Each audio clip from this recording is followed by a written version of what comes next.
Hey everyone. Testing. Can you hear me?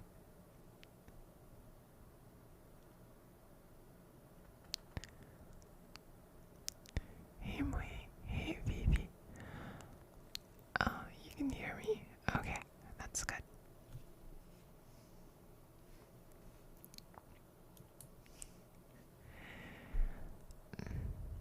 Okay, so I'm like a little bit nervous about trying to do this for the first time.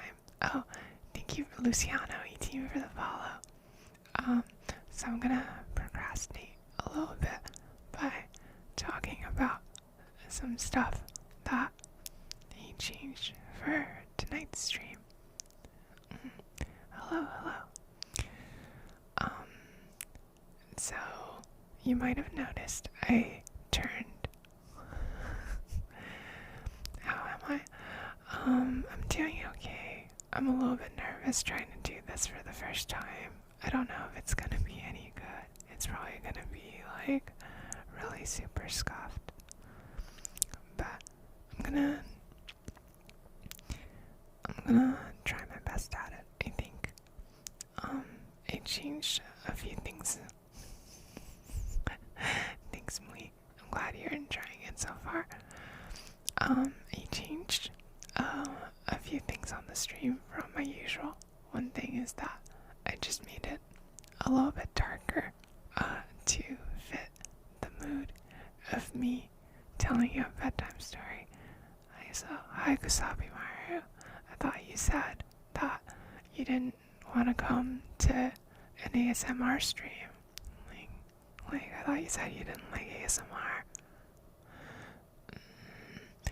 Okay.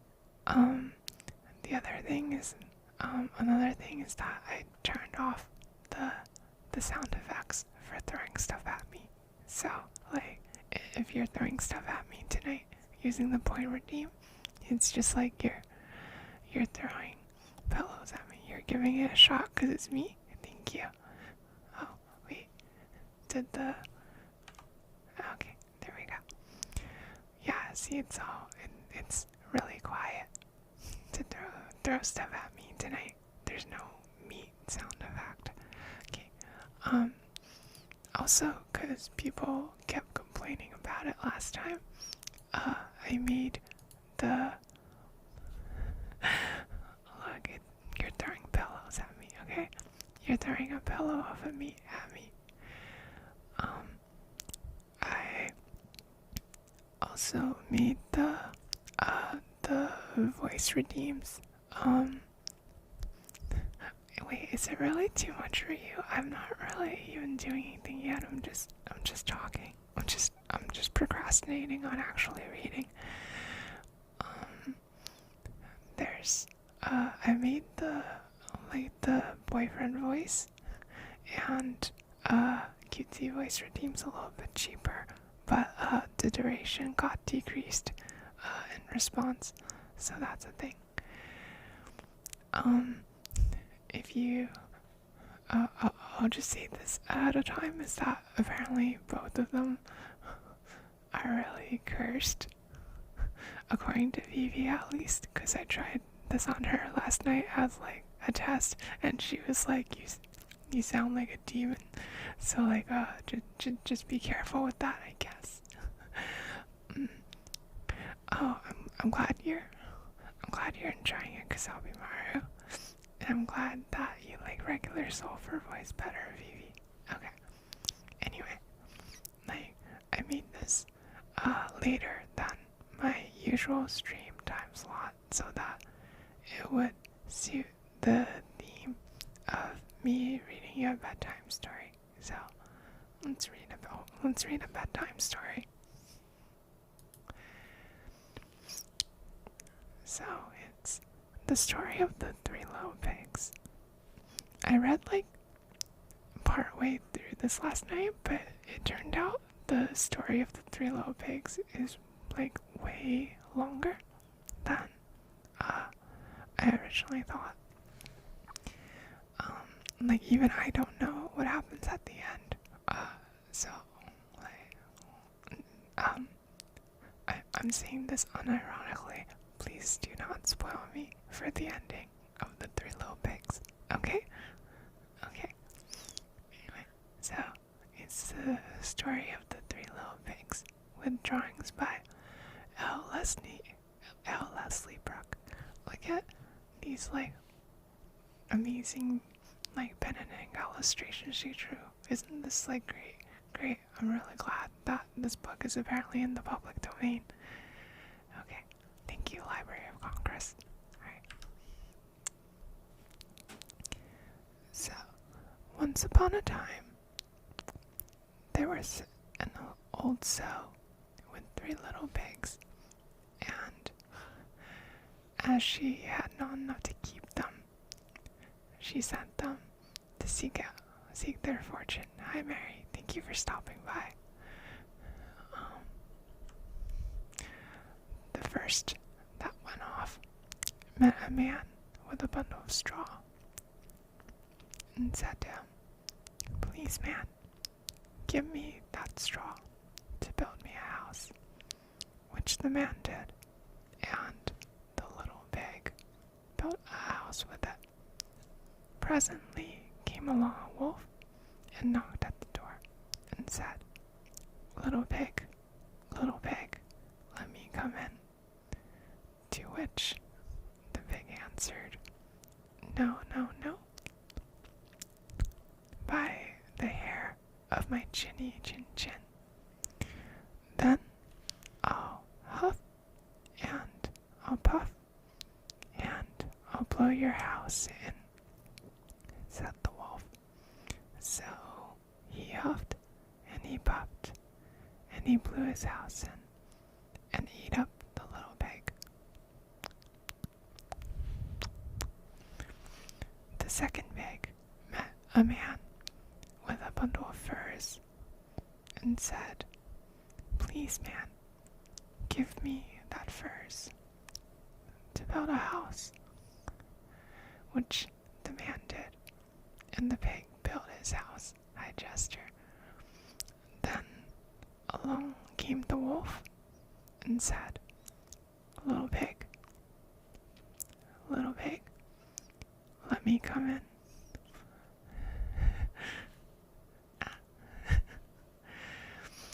"No, no, by the hair of my chinny chin chin. Then I'll huff and I'll puff and I'll blow your house in." So he huffed and he puffed and he puffed and he huffed, and at last he blew the house down and ate up the second little pig. The third little pig met a man with a load of bricks and said, "Please, man, give me those bricks to build a house with." So the man gave him the bricks and he built his house with them. So the wolf came, as he did to the other little pigs, and said, little pig, let me come in." "No, no, no, by the hair of my chinny chin chin. Then I'll huff and I'll puff and I'll blow your house in." Well, he huffed and he puffed and he huffed and he puffed and he puffed and he huffed, but he could not get the house down. Whoa. When he found that he could not, with all his huffing and puffing, blow the house down,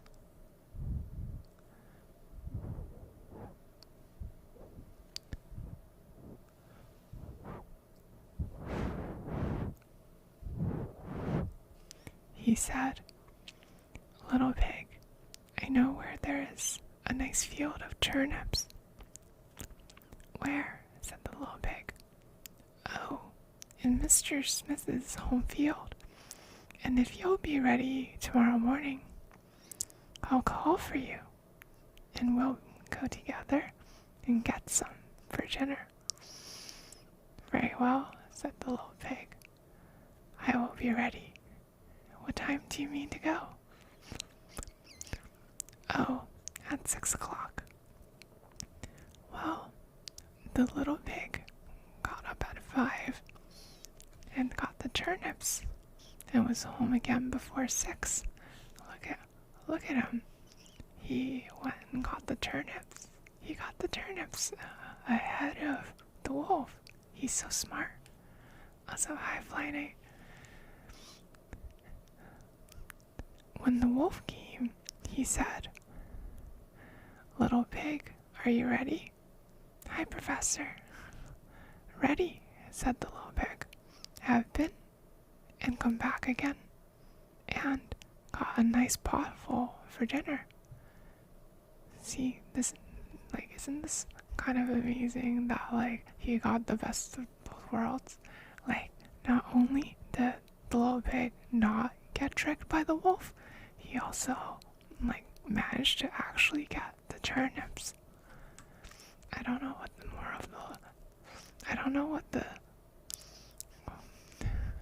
moral of the story is here, but this pig is smart. Also, he's smart because he didn't build his house out of grass. That part is smart too. Okay. Oh, look, it's him getting the turnips from the farmer's yard. And then, look, here he is, feasting on all the turnips. Yeah, the Three Little Pigs story is actually, way longer than you think for some reason. We're somehow only halfway through, and I don't know how exactly the story ends, so no spoilers. Okay, also hi wontons. Thank you for coming. The wolf felt very angry at this, but thought that he would be up to the little pig somehow or other. So he said, "Little pig, I know where there is a nice apple tree." "Where?" said the pig. "Down at Mary Garden," replied the wolf. "And if you'll not deceive me this time, I will come for you at 5 o'clock tomorrow, and we will go together and get some apples." Oh, look at the clock in the illustration. That's not 5 o'clock. It's 4 o'clock. Well, the little pig woke at 4 the next morning and bustled up and went off for the apples, hoping to get back before the wolf came. But he had further to go and had to climb the tree, so that just as he was coming down from it, he saw the wolf coming, which, as you may suppose, frightened him very much. When the wolf came up, he said, "Little pig, what? Are you here before me? Are they nice apples?" "Yes, very," said the little pig. "I will throw you down one." And he threw it so far that, while the wolf was gone to pick it up, the little pig jumped down. Oh, look at him. And ran home. Wow, I can't believe the wolf actually fell for it. He went in the river for the dang apple. What the heck? I thought you wanted to eat the pig. The next day, the wolf came again and said to the little pig, "Little pig, there is a fair in the town this afternoon. Will you go?" "Oh yes," said the pig. "I will go. What time shall you be ready?" "At 3. Wow, the schedule keeps getting earlier. So the little pig went off before the time, as usual, and got to the fair and bought a buttered churn and was on his way home with it when he saw the wolf coming. Then he could not tell what to do, so he got into the churn to hide, and in doing so, turned it round, and it began to roll and rolled down the hill with the pig inside it, which frightened the wolf so much that he ran home without going to the fair. Are you kidding me? Are you kidding me? You got scared of this? Oh my gosh, you're such a dummy, wolf. Okay. It's literally just a barrel. You got scared of going to the fair because of a barrel.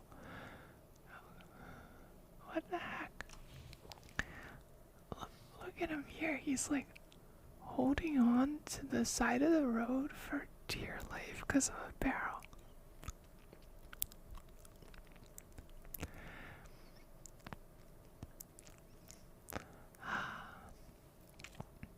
Okay. He went to the little pig's house and told him how frightened he had been by a great round thing which came down the hill past him.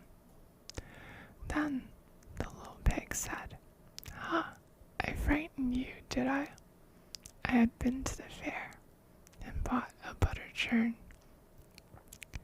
And when I saw you, I got into it and rolled down the hill. Then the wolf was very angry indeed and declared he would eat up the little pig and that he would get down the chimney after him. Oh, looks like his climbing skills came in use after all. When the little pig saw what he was about, he hung on the pot full of water and made up a blazing fire.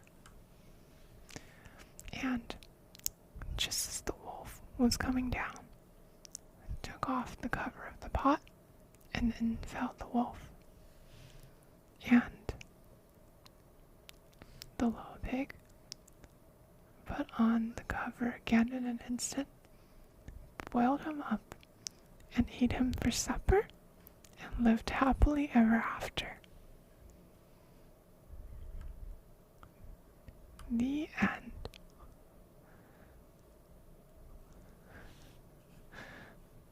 So, there you go. That's the moral of the story, everyone. If you ever get stalked by someone, just boil them alive and eat them, and then make a carpet out of their skin. That is the ideal way to deal with your enemies.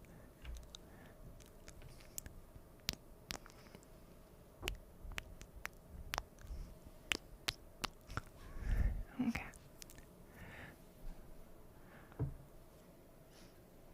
Talking makes me kind of thirsty. So, this next part is gonna be a bit of an experiment, but, I heard that drinking soda can be kind of nice to listen to. So, I haven't actually tested this, but I have this bottle of Ramune here. If it's slow drinking, okay, I'll try my best with it. Okay, so I gotta undo the wrapper.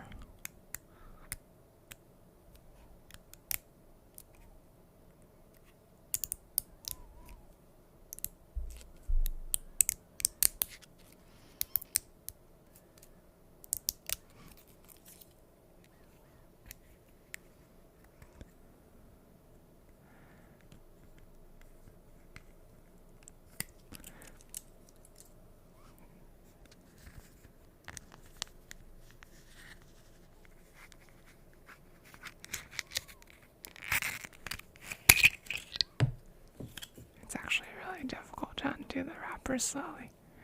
Okay. Don't forget about the left ear. Okay.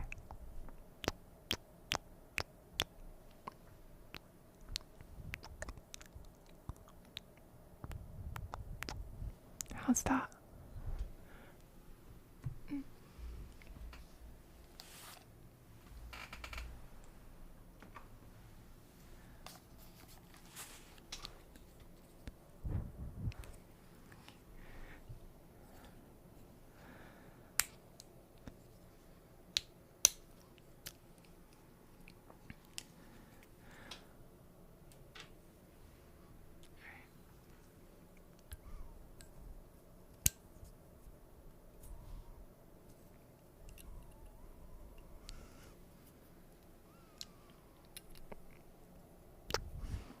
1 second.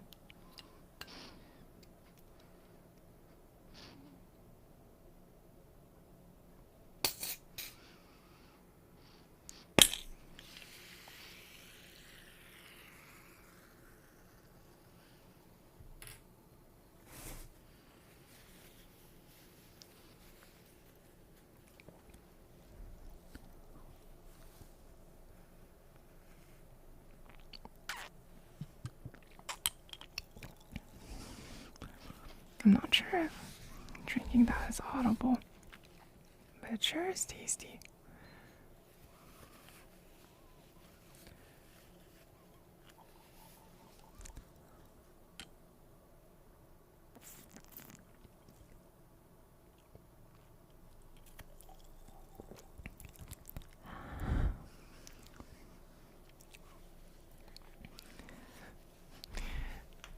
Boy, am I sleepy. Going to sleep down. Thank you for being the conductor. No, thank you for coming.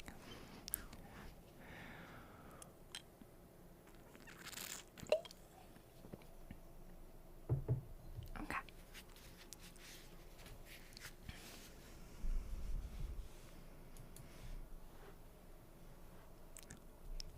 So,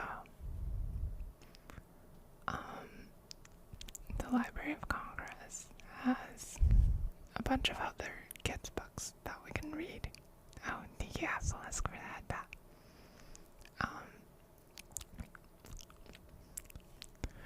If people wanna pick one out that they'd like to be read as a bedtime story, do they have any Brothers Grimm tales? I think some of these are Grimm.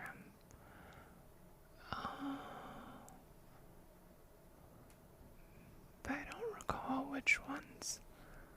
No spooky. Okay, no spooky, only soft.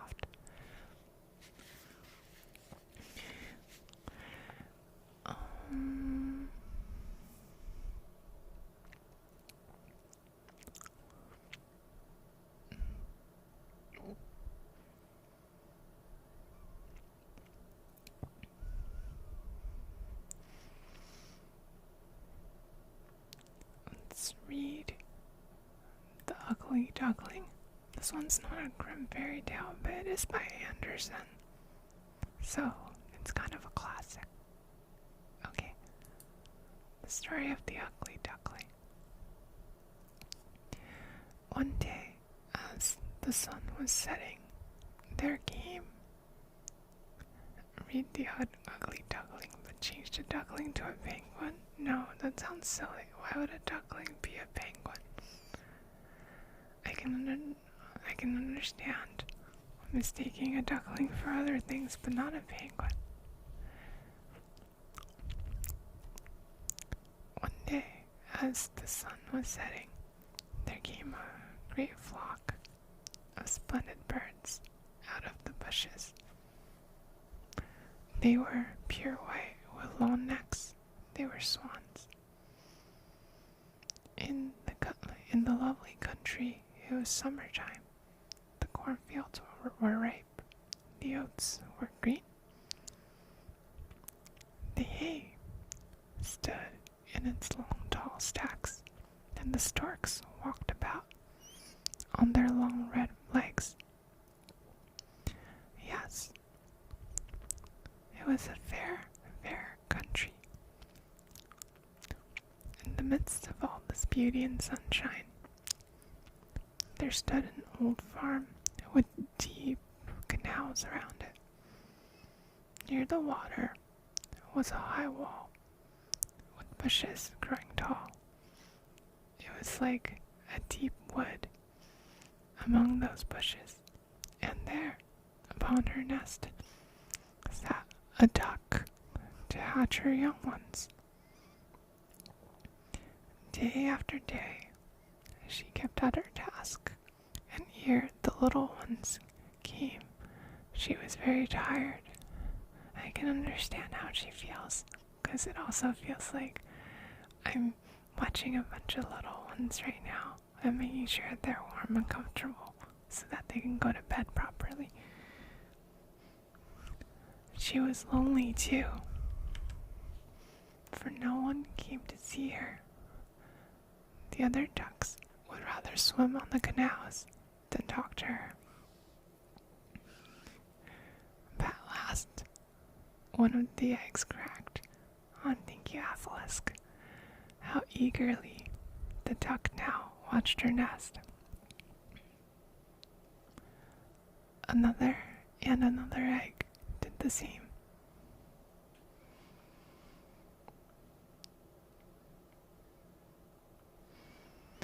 Peep, peep, cried each little duck as it put forth a soft, downy yellow head. And what a big, big world, they all exclaimed.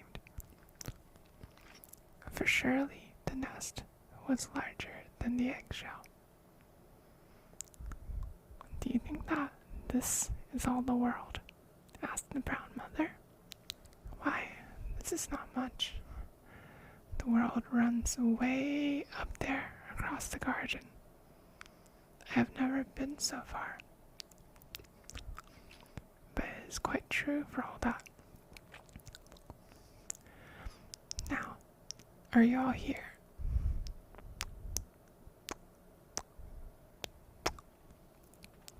She asked as she carefully looked about.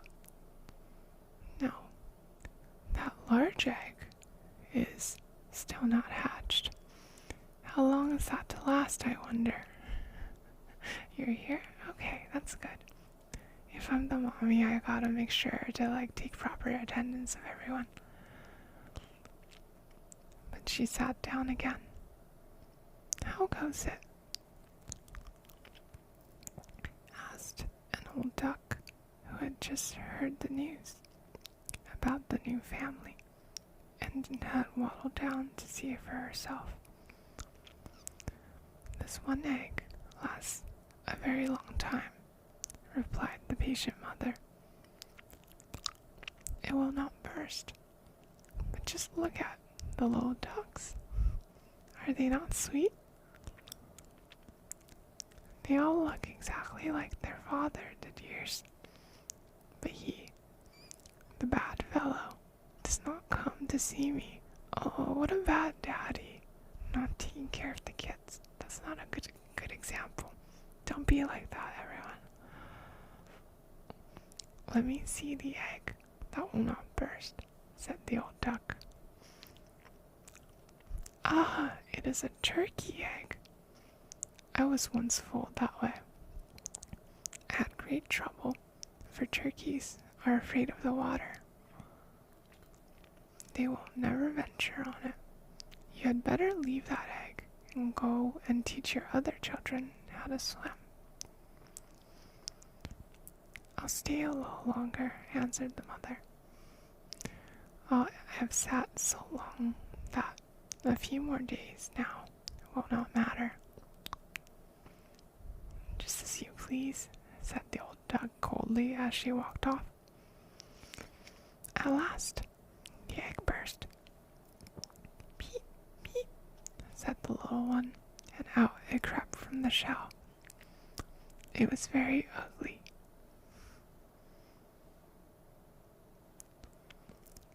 It is not like the others, wailed the mother. Can it be a turkey chick? We will soon find out. It shall go into the water if I have to push it in.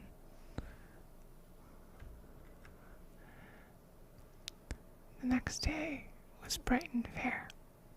The mother duck went early to the pond with all her little ones, and it was indeed a pretty sight. Splash! Into the water she went. Quack, quack, she called. That meant, come, come. As every one of the little ducks knew, and in they followed, one after the other. The water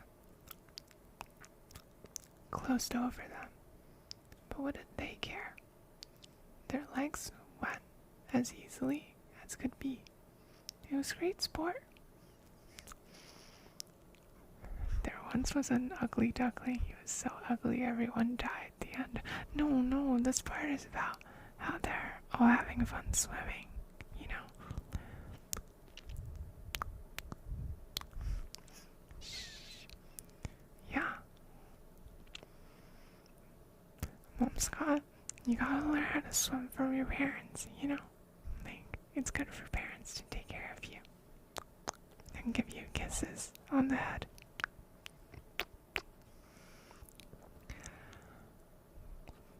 And the ugly little duck was there too, swimming with the rest. It's not a turkey chick, exulted the mother. It is my very own child. And if you look at it the right way, it is not very ugly. See, that's the sort of thing a mom would say. If you look at my kid the right way, it is not very ugly. That is a motherly line right there, definitely. Okay. Come, my dears. I will take you to the barnyard and show you the great world. Now keep close to me. Someone might tread on you, and look out for cats.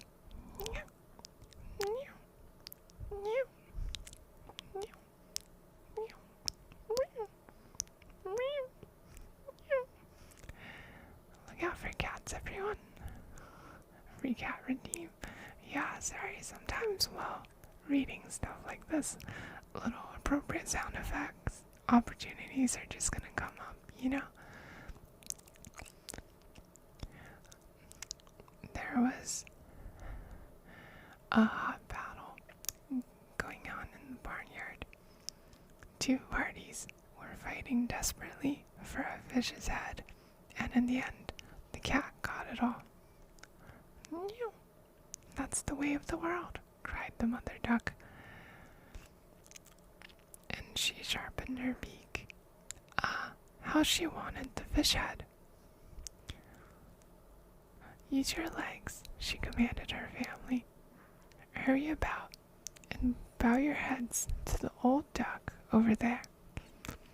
She's the grandest of them all. She has Spanish blood in her, and that is why she is so fat. And do you see that? She has a red rag around her leg. That is something fine. The greatest thing a duck can have. It means that her owner does not want to lose her. Don't turn in your toes. A well-bred duck always turns them out like father and mother. Now bend your necks and say, rap. And they did so, but the other ducks cried coldly. Were there not enough ducks here without all these? And look at that ugly one over there. We won't stand that. And one flew up and bit the poor little gray thing in the neck. Oh, shame, cried out the mother duck. She is doing no harm. But she's too large and queer, cried the duck who had just bitten it, and so we will tease her. Just then, the old duck with the rag on her leg said slowly, Those are pretty children that the mother has there, all but one. That one is a failure. I wish she could make it pretty like the rest. Oh, see, like, like, like everyone except the mom in the story is so mean. Don't be like that, kids. Okay?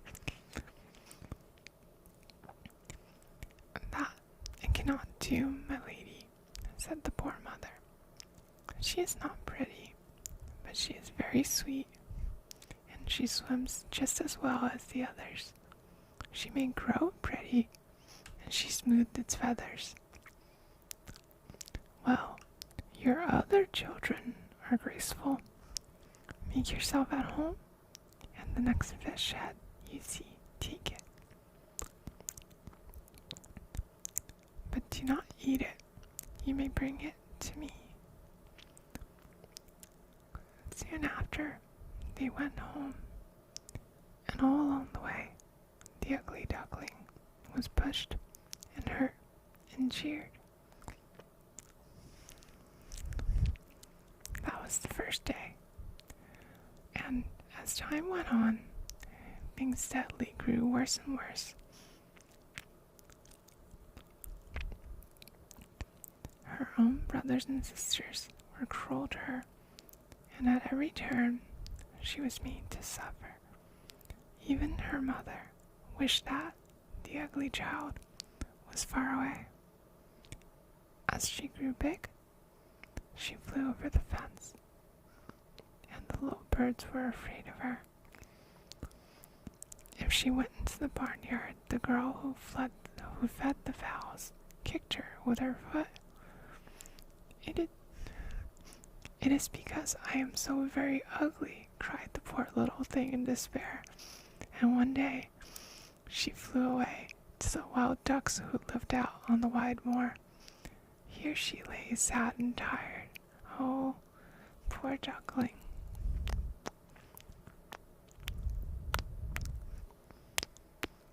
There, Mommy still loves you.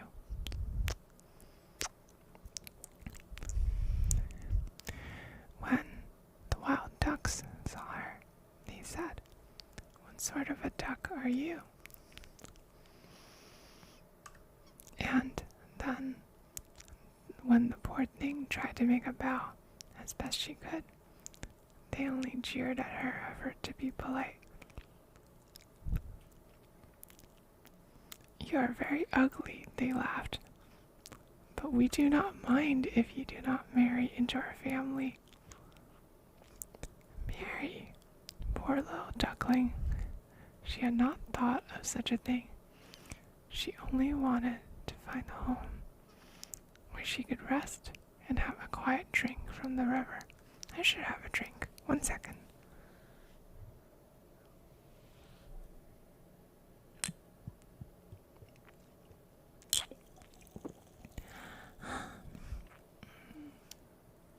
Hydrate. Oh, thank you. I'm not sure if the soda works well, so I'm gonna try drinking just regular water. You're the ugly duckling. No, Jester, you're fine. Wait, actually, maybe being the ugly duckling is a good thing. Also, wow, why did you throw a can at me? How could you?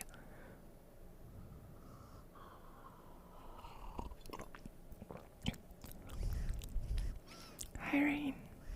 Thank you for coming. Welcome to my scuffed ASMR stream. I'm not.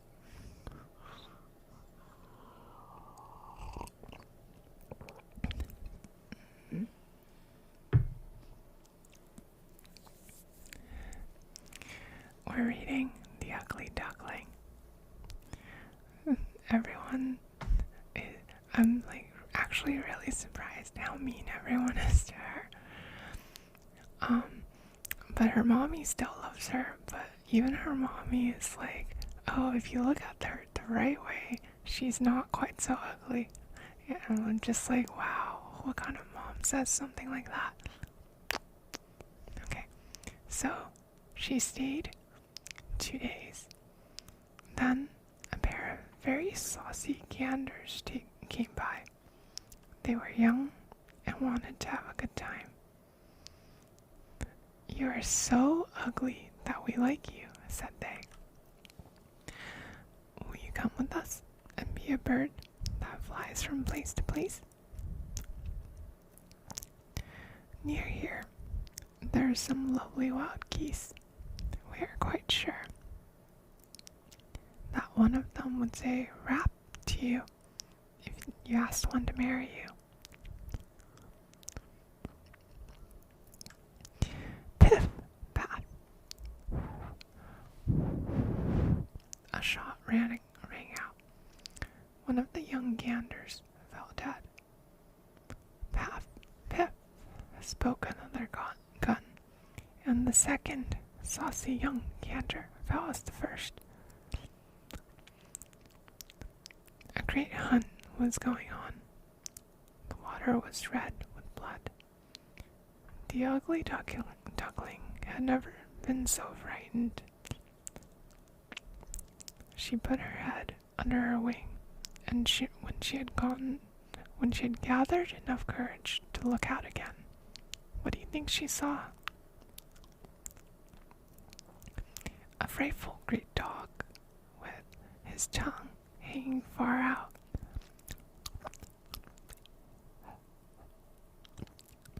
He tried to snap at her, but she knew the land was no place for her. Into the water she went, and the dog ran on. I am so ugly, cried she, that even the dog runs away. Oh, this duckling has some serious self-esteem problems from all its treatment, I think is the moral of the story. So, she laid still at the water's edge, hidden by some overhanging bushes.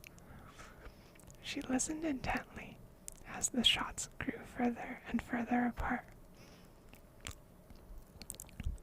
Finally, oh, thank you for the stretch.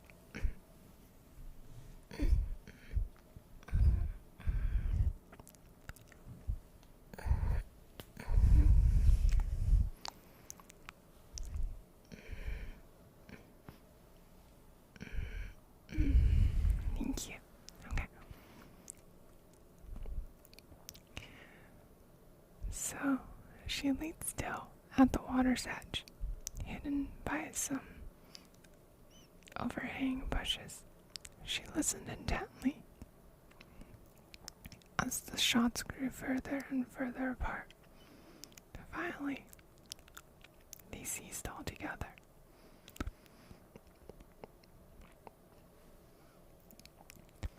When she had assured herself that the hunt was really over, she climbed up the bank and walked sadly on. The sun sank lower and lower in the west. Another day was almost done. When it had dipped below the horizon, and even the last of its beautiful afterglow had faded, and night was indeed near, the ugly duckling came to a poor hut. She saw that the one door stood partly open. With the night, there had come a storm, and as the wind was blowing wildly, the duckling crept into the hovel to find both shelter and rest. Now, in this poor hut, there lived a woman with her cat and her hen. The cat she called Sonny. He could arc his back, and he could purr, and he could make sparks fly from his eyes. What the heck? Does he have, like, eye lasers? Why does he have a cat with eye lasers? Purring? No, I can't make a good purr noise, sorry. All cats have eye lasers? I don't think that's true. My cat definitely does not have eye lasers.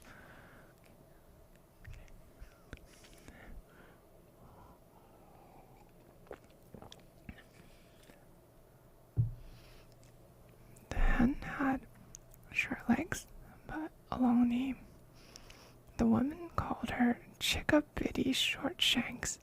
Why do you have a cat with a Sonny? Why? Okay, Okay, this lady, why do you have a cat with eye lasers, and why did you name your hen Chickabiddy Shortshanks? I don't understand. Why did you name your chicken Chickabiddy Shortshanks? What kind of name is Chickabiddy Shortshanks? And as she laid good eggs, and many of them, the woman loved her as her own child, even though she named the chicken Chickabiddy Shortshanks. I don't think you would love. I don't think you would name your child Chickabiddy Shortshanks if you loved them. I think you should give them a more reasonable name and just give them kisses on the forehead.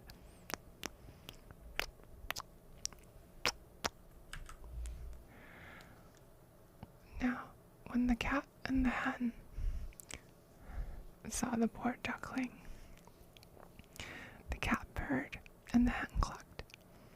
The old woman could not see very well, and for a time she did not see the duck.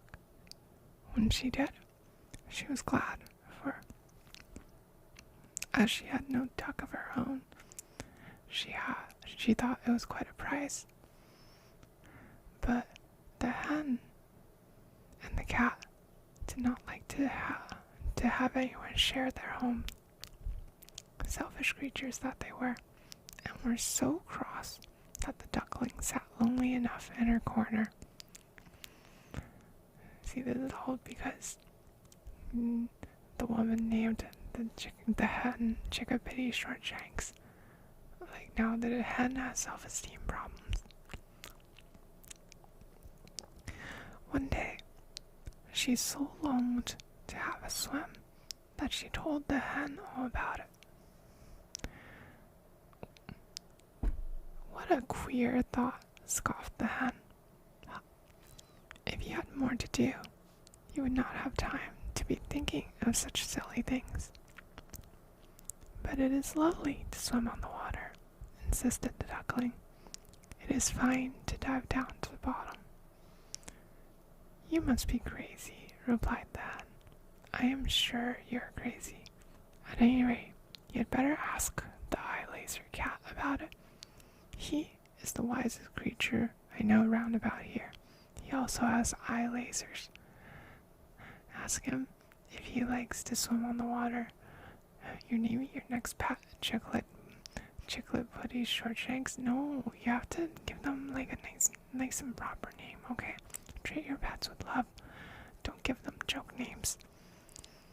Ask him if he likes to swim on the water, and also give your pets kisses on the head and stuff if they're the appropriate kind of pet for that, like this.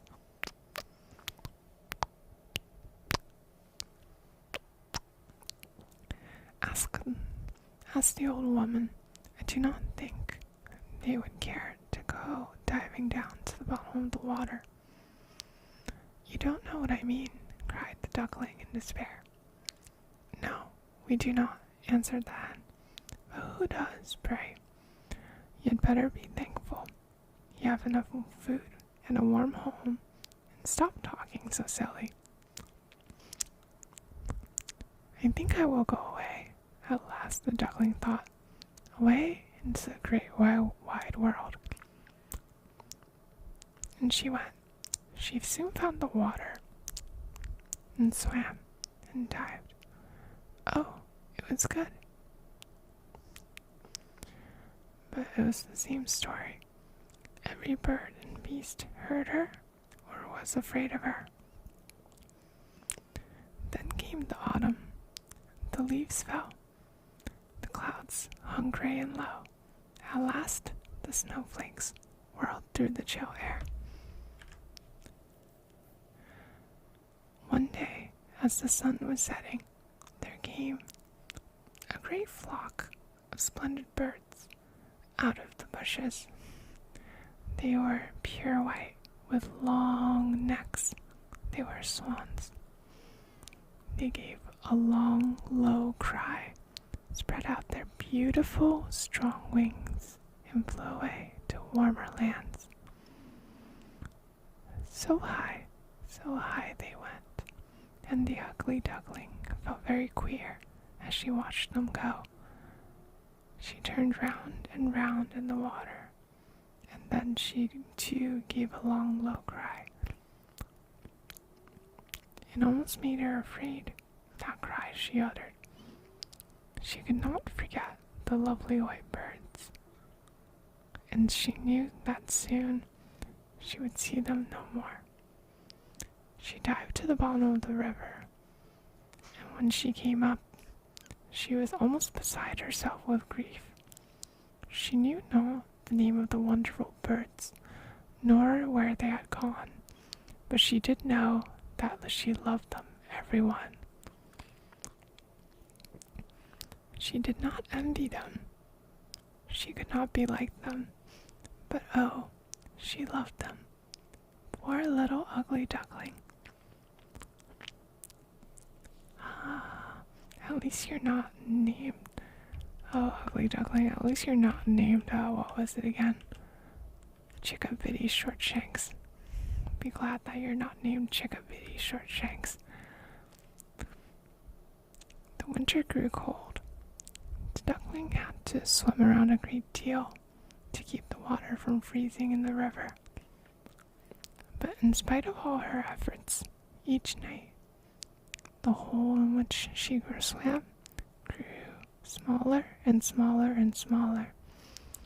She had to keep her legs going all the time until at last, quite worn out with her efforts, she sat still and the water froze about her.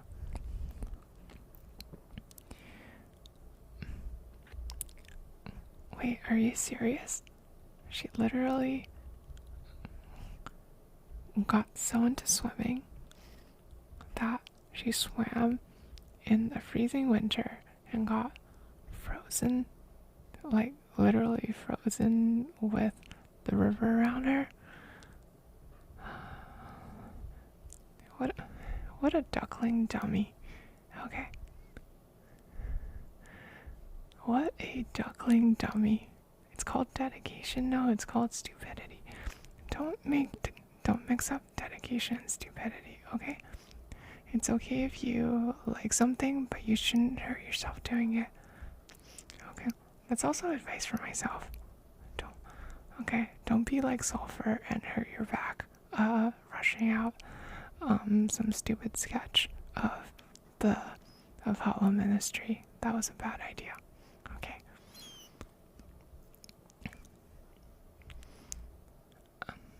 But early in the morning, a man passing by saw the poor duckling, and he broke the ice and carried her to his home.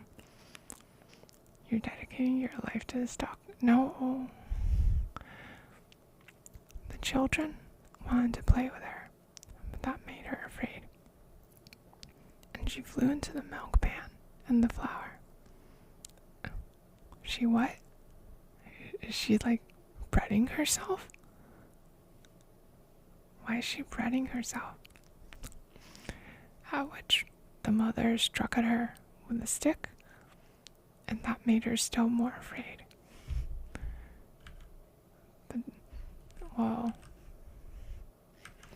But just then, the door was flung open.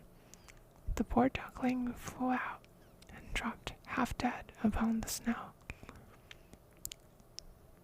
I will try not to tell you how dreadful that long cold winter was to the poor duckling. It would make your hearts far too sad to hear. Then spring came. The sun shone warm. This kid attempted to attack the duck with a stick. Yeah, of course. Okay. Look.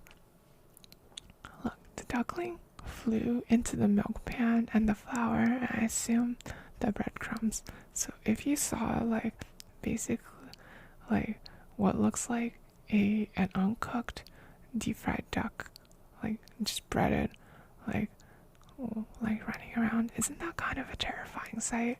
I would be scared for my life and attempt to attack it with a stick. It's because she wanted to look like the white swans. Oh, that makes sense. Oh, I didn't understand. I thought it was just because she wanted to cosplay a deep fried chicken. Oh, thank you for explaining wontons. No, look, I'm not very smart about these things, okay? Like, I don't know why she would go into the. Why are these so dark? That's just what kids' stories are like, Jester. Don't worry about it too much. Okay. Yeah, these are bedtime stories. Okay. You gotta you gotta make sure that um your kids are ready for the realities of the world. That if they tried to go into the pantry and like cosplay um a deep fried chicken. Can we go back to like Clifford the Big Red Dog? I don't think they have that in this collection. I'm sorry. I'm gonna probably try to only read books in this collection. I apologize for that.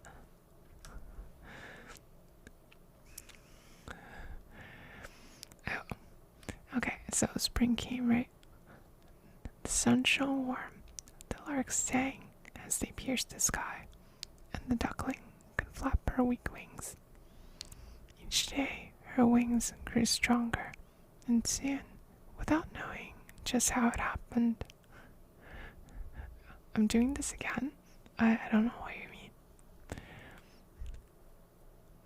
Without knowing just how it happened, she found herself in a lovely garden where bright flowers blossomed and shed their perfume on the warm air, and a canal ran by. I need to hydrate, one sec.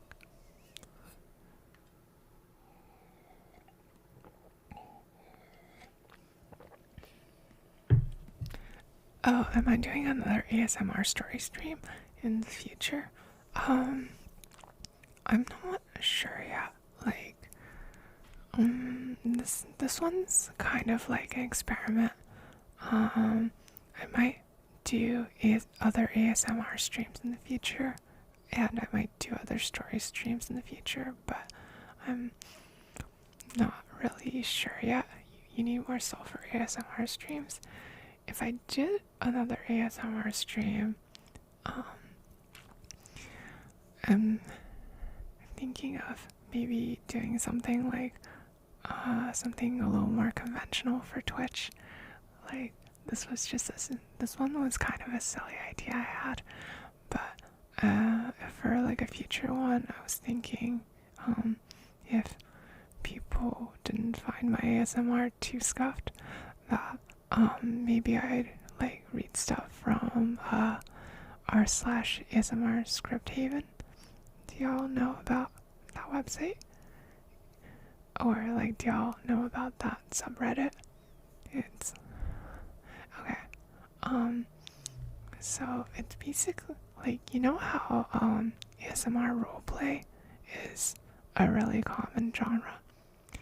Like like I'll whisper into your ear and do some acting about some roles we might be in, like like walking back home from school together, you know, and just talking intimately, stuff like that. So r/ASMR Script even is kind of a place with a lot of scripts of that sort. So if I were to do a future ASMR stream, I might just go read stuff from there. Yeah, it is convenient, but I don't really know. I don't really know yet. Wholesome only? We'll see. If I were to do for future ASMR streams, I'd probably also try to learn to do more triggers. Like, this one is kind of experiment in part because I don't know a lot of triggers right now. And if I were to do like a future ASMR stream, maybe I'd try to like learn a few more triggers so that people could get better tinglies and stuff, you know? Right now all I can really do is just like kiss you on the ears. So I've been doing that a lot. But maybe in the future, after I've gotten better at it, I can make you feel better. For now, this is all I can really do. I'm sorry. But I hope it's at least a little bit enjoyable. 5 popular triggers? Oh, what are they? I know that, ear licks is one, but it's a little bit awkward for, this stream context, so I don't know if I want to do that one too much. Ear licking is yabe, is it? Okay. Smooches, head pats, gnomes, heartbeat, and close whispers. Okay, so, I've been doing close whispers and smooches, I guess. I don't really know how I would do head pats, though, like this.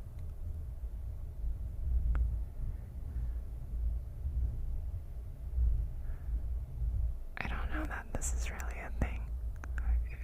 Just bring a pillow? Oh, okay, and head pat. I don't think that would, make you feel the sensation in your ears, though, so I don't know about that. I also don't really know about gnomes, though.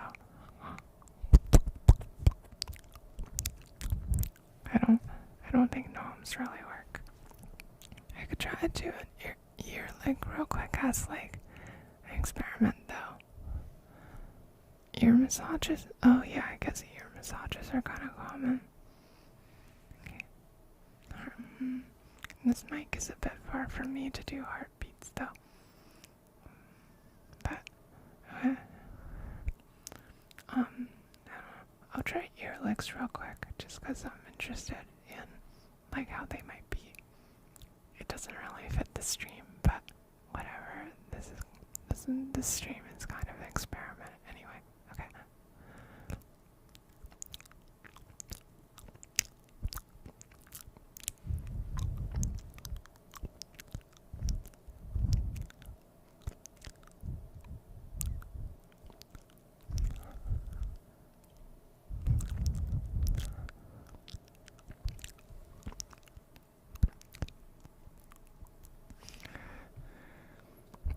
I can't tell if that was any good or not. I don't really know what that sounded like to you. It works fine? Okay, that's good. It was pretty good? That's good. I think I like doing the kissies better, though.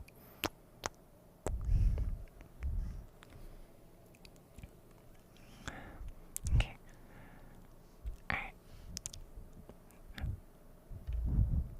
Kisses are wholesome. They're also just nice to do. Okay. I'm gonna go back to reading the story. Okay. So where was I? Right. She just got to the cool new place with the canal. You're here to support Sulfur Story Time. I appreciate you being here, Wontons. Thank you. Do I have a 3DO? No, I don't have a 3DO, unfortunately. What I'm using right now is just a, do you know the Blue Yeti? It's technically not really a binaural mic. It's not really meant for this sort of thing, but it's the lowest end mic that coincidentally you can coincidentally use for this sort of thing, and it's surprisingly popular for that purpose. So that's what I'm using. But okay. It sounds like an older version of a 3DO, really? Okay.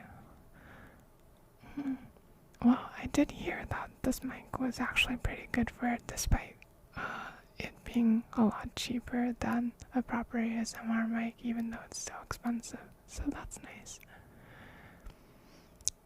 This was fine indeed. And then one day, there came 3 dear white swans, and they swam on the canal.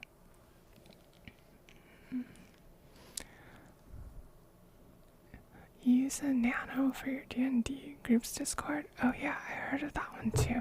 Million yen ASMR mic one. Well, it really improved the quality. I feel like, if anything, I should work on my technique first, right?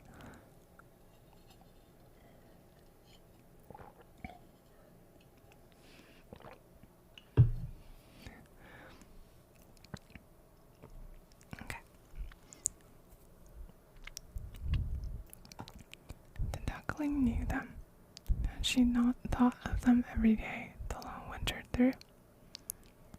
She said sadly, I don't know what a Coup 100 is.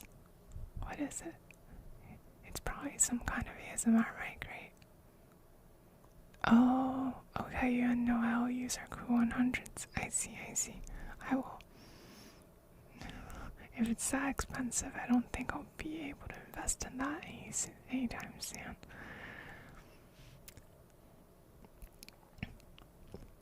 But I'll keep the name in mind. Maybe there's like a Coup 10 that's like 1/10 the price. But get it.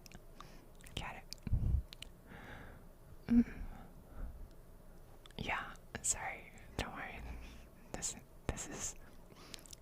is Sulfur's ASMR and stand-up dad comedy stream. Okay. Thanks, folks. I'll be here all week.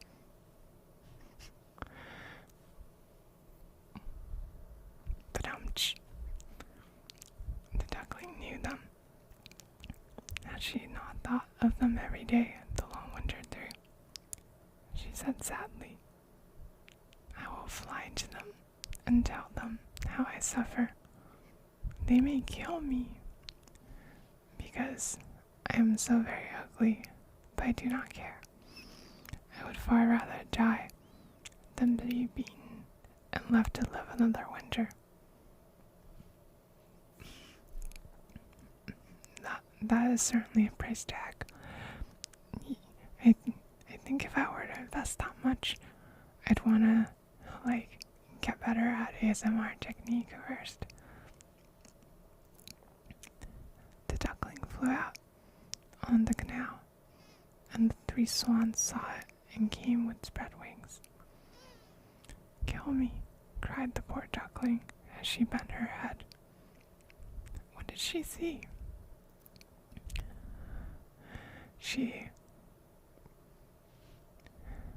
You do really like sloppy newcomer ASMR though. Thank you. I'll try to make it less sloppy in the future. I'm glad that you're getting some tingles, but I wanna even through the scuff, but I wanna try my best to get better at this so that I can properly be proud of myself at making y'all feel good instead of just constantly apologizing about being scuffed. You know? It wasn't really sloppy so far. That's good. I'm glad. Okay. I really appreciate the encouragement, to be honest. What did she see? She saw herself in the water, and lo, no longer was she a great ugly duckling, hateful to look upon. She was a swan. Oh, here's the M. Night Shyamalan twist in this children's story. Did you know that these stories have children's stories often have these big twists in the middle? Yeah, this is certainly an M. Night Shyamalan twist. Okay. It did not matter if she were born in a duck yard. She had come out of a swan egg. The swans came nearer and touched her with their beaks. Ooh.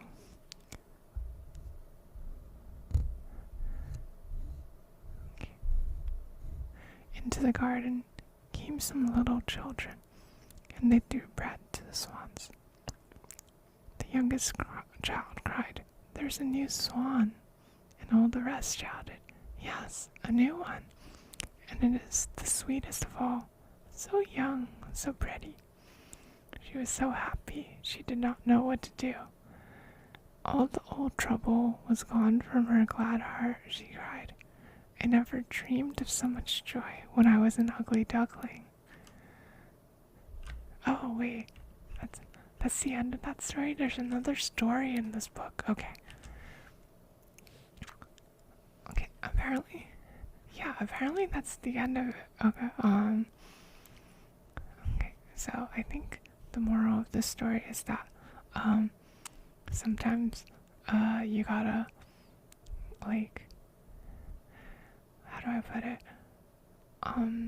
You gotta live through rough times, because sometimes it turns out that something better is just around the corner. And sometimes the circumstances of your birth that you thought were unfortunate were actually really fortunate. And also, I think there's like a third moral that and that if you're that ducks get shot a lot but swans don't for some reason, and that sometimes you gotta swim in the winter. There's also like a fifth moral that you shouldn't name your hen Chicka Bitty Shortshanks. Don't do that. Don't name her Chicka Bitty Shortshanks.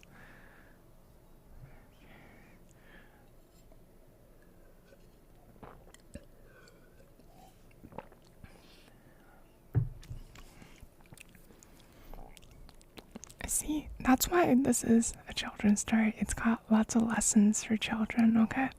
You gotta, like, wait for things to get better, and it teaches kids to not name their hens Chicka Bitty Shortshanks. Alright.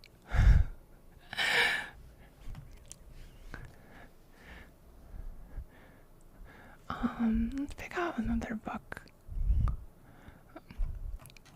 I'm gonna scroll through this page again. For people in chat, feel free to pick something out that sticks out to them that they might want me to read. If nothing read some Lovecraft? No. Okay.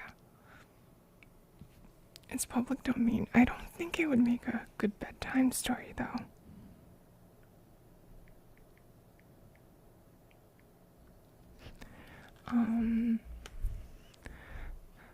Look, I just really don't, for some reason, I think that Lovecraft would not make the best bedtime stream. You know, I don't think it's the sort of thing that people would like to listen to relax before bedtime. Where's the sulfur lore chapter? Do you want me to do a lore stream? Maybe I'll do a lore stream at some point then. But I don't think that's in the public domain. I don't think I've released that into the public domain at all. There's nothing better than some classic horror before bed. Okay, what? I don't know, what? I don't think I would like cosmic horror before bed. How about we read The Three Blind Mice? Look, see, grown-ups as well as children will be fascinated by the rollicking rhythm of the verses and the clever, humorous drawings of this original version of The Three Blind Mice and their many adventures. The well-known popular music of the roundelay will be found in the front of the book. Was Three Blind Mice ends bad? Oh, I didn't know that. I don't actually know anything about Three Blind Mice. Don't spoil me. Okay, let's read. Wait. Frick, I can't read sheet music. Is this whole book gonna be sheet music?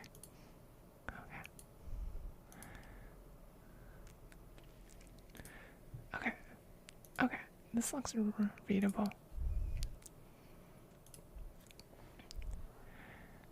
They made their minds to set out to roam. Complete version of The Three Blind Mice. Three small mice. Three small mice. Three small mice. Pine for some fun.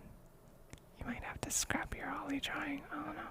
It's okay. I understand though. Sometimes you just have to talk and toss stuff out. Things don't always work out. Okay. Pine for some fun.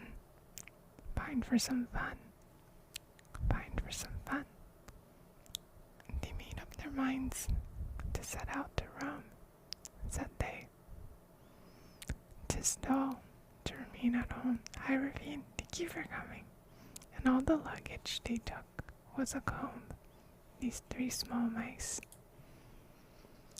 3 bold mice, 3 bold mice, came to an inn, came to an inn, came to an inn. Good evening, host. Can you give us a bed? But the host, he grinned, and he shook his head. So, they all slept out in a field instead. These 3 bold mice.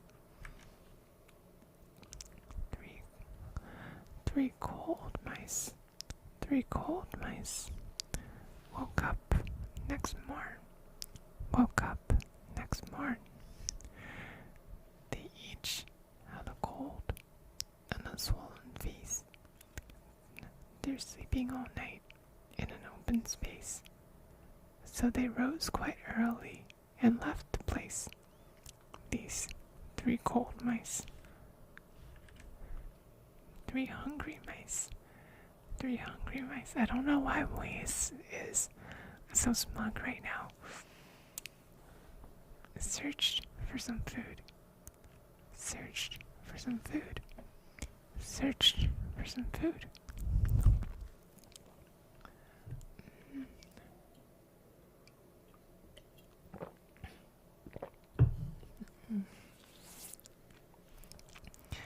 But all they found was a walnut shell that lay by the side of a dried up well. Who had eaten the nut, they could not tell. These 3 hungry mice, 3 starved mice, 3 starved mice, came to a farm, came to a farm, came to a farm. No worries. Thank you for coming, Jester. I appreciate you being here. I hope that this experiment was enjoyable for you at least. Have a good night, okay? Bye-bye. Okay.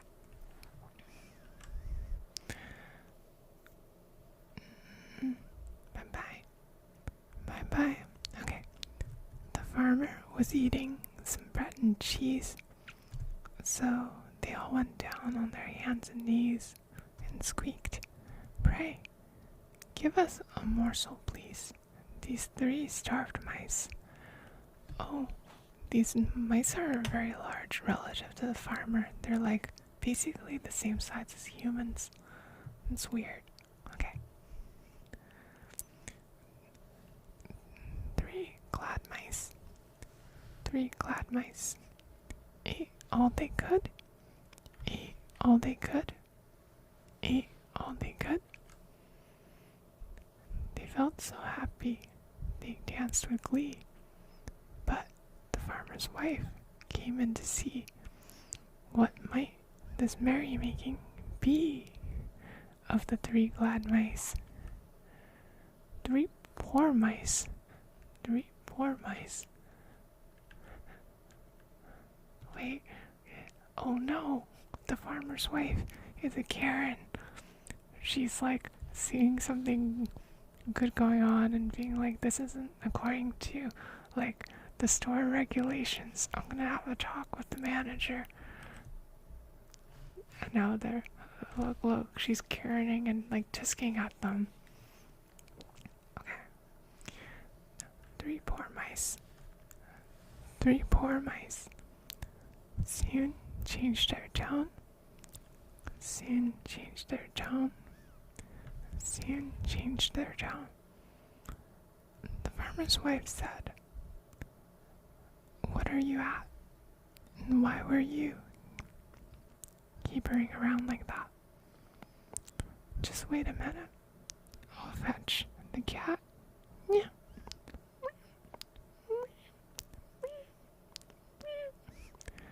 Oh dear, poor mice.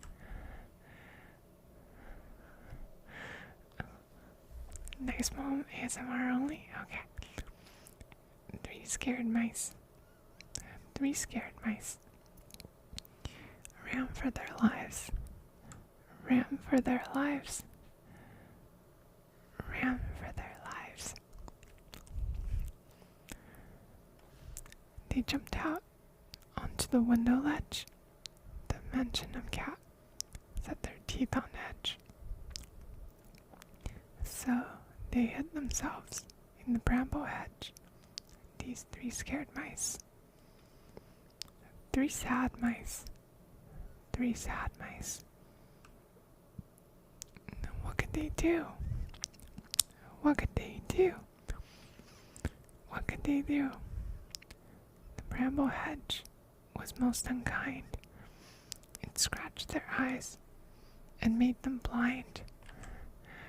And soon, each mouse went out of his mind. These 3 sad mice. 3 blind mice. 3 blind mice. This is hacked up. No, see, like, children's stories have to be like this so that, you teach the children some proper morals, okay? Okay, no, this is normal. This is not hacked up in the least, okay? See how they run? See how they run? See how they run? They all ran after the farmer's wife, who cut off their tails with the carving knife. Did you ever see such a sight in your life as 3 blind mice? 3 sick mice. 3 sick mice. Gave way to tears. Gave way to tears. Gave way to tears. They could not see, and they had no end. They sought a chemist and found a friend. What is the moral of the story? I don't know. We're not at the end of the book yet. I don't know how this is gonna end. He gave them some never too late to mend. These 3 sick mice. 3 wise mice. 3 wise mice. Rubbed away. Rubbed away. Rubbed away. How is this better than classic horror? What do you mean? This is perfectly appropriate for a bedtime story. And soon, their tails began to grow, and their eyes recovered their sight, you know. They looked in the glass, and it told them so. These 3 wise mice.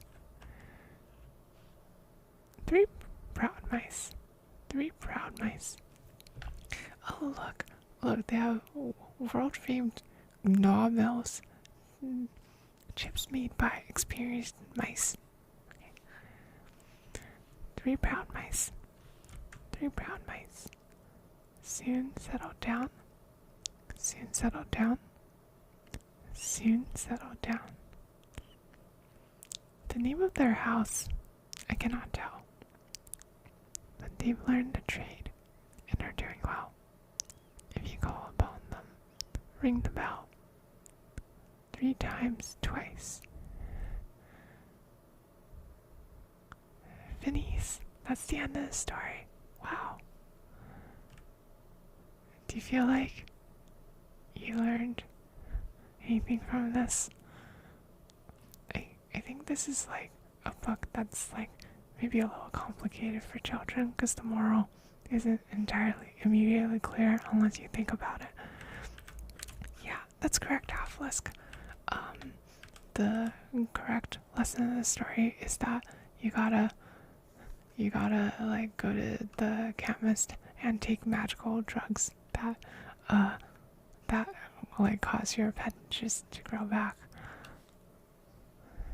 Okay, so like in your adult life, it is of utmost importance that you find a good chemist who has also encountered like the philosopher's stone and stuff.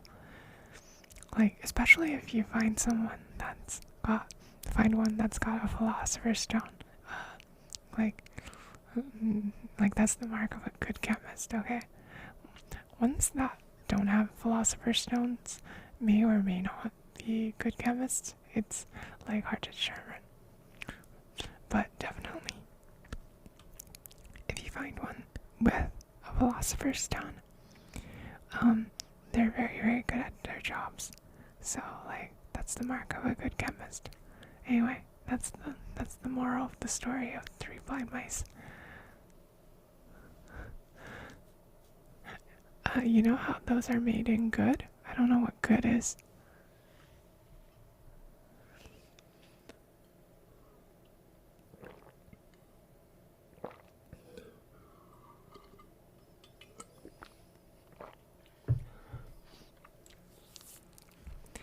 Look, how they're made in Fullmetal Alchemist is not necessarily how they're made in all forms of alchemy, okay? Philosopher's stones in, like, traditional alchemic literature are basically the final transmutation. Do visual novels count as bedtime stories? They can, I guess, but a lot of times they have voice acting already, so like it might not be good for this kind of stream.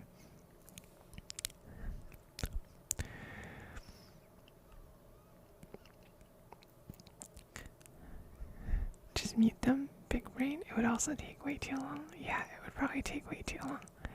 But basically what you need is like philosopher's stones are kind of the end goal of alchemy. They are like the summit of alchemical knowledge. When you've like mastered the entirety of it and like transmuted everything into its final form, that's how you get the philosopher's stone, okay? That's also why I see like it's the mark of a good chemist, because if they didn't know everything, they wouldn't have been able to get there. Okay.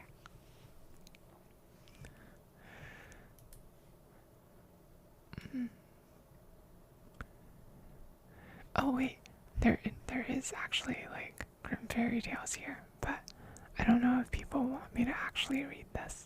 Like, is it a good idea or a bad idea? Like, is it gonna be too grimdark? Badumch.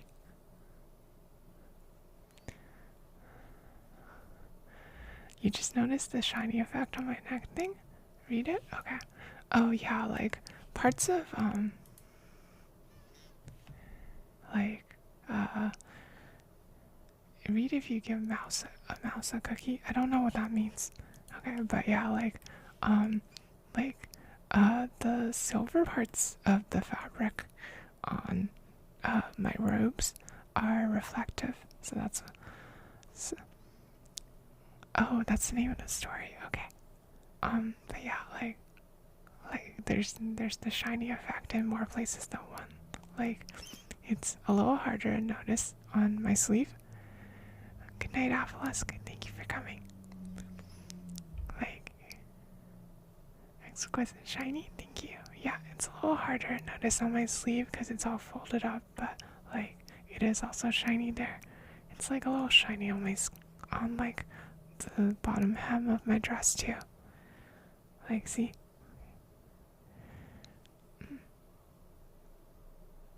Okay, anyway, that's enough showing off the model. Shiny. I'm glad you like it, Lee. Thank you for noticing it. It's kind of a hard to notice detail. Okay. Rare shiny sulfur? Yeah, I only have like a 1 in 4096 spawn rate. Sulfur is so cute. No, you're cute. Shut up. Okay.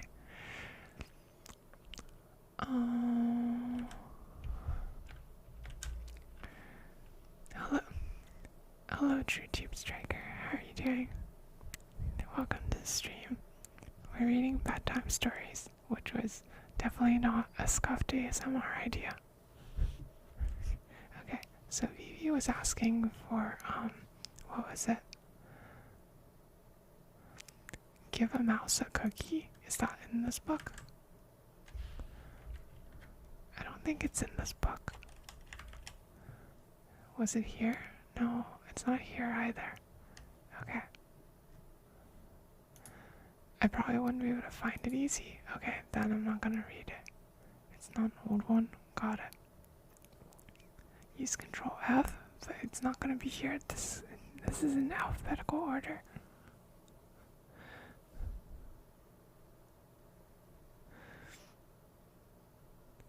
Okay.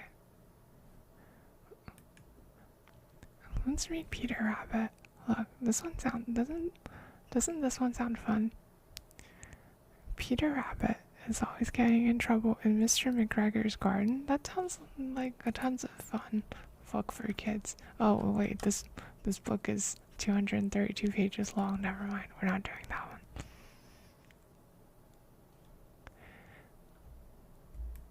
The prequel to Big Chungus? No. Okay. Let's see. I'm trying to pick one that's not like too long to read.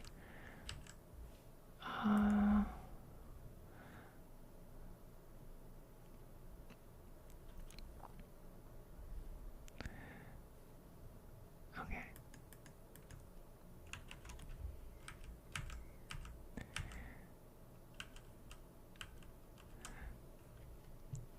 Oh geez, do I want to click on this VV? I guess I'll give it a shot. Okay.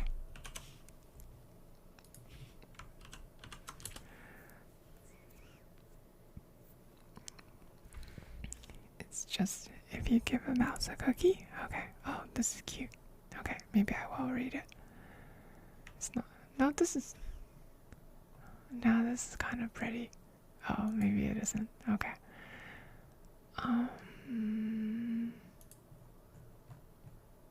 Okay.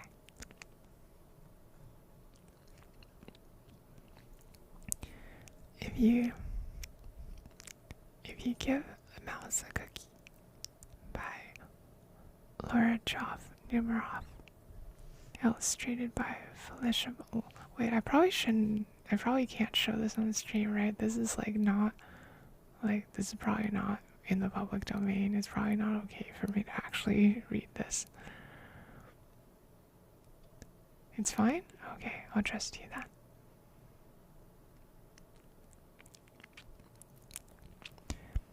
You're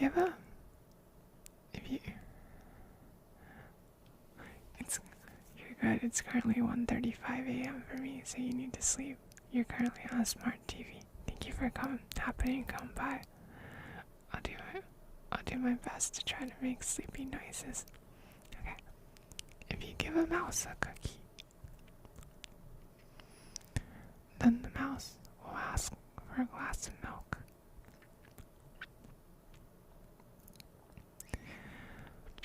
When you give the mouse the milk, he will ask you for a straw. When the mouse is finished, he will ask for a napkin. The mouse will want to look in a mirror to see if he has a milk mustache. When the mouse looks in the mirror, the mouse will see his hair needs a trim. After the mouse trims his hair, the mouse will want a broom.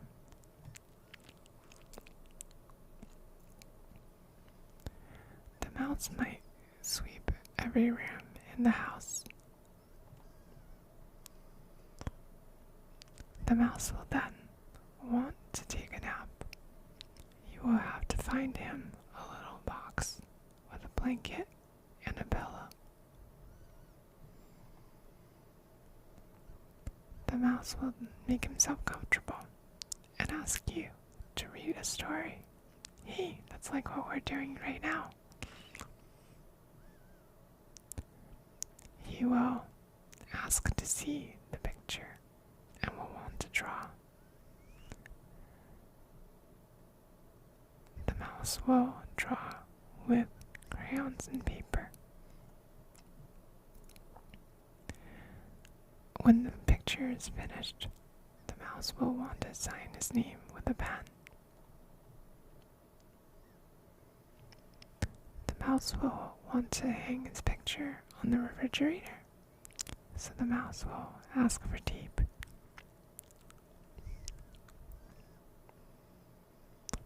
The mouse will hang up its picture and look at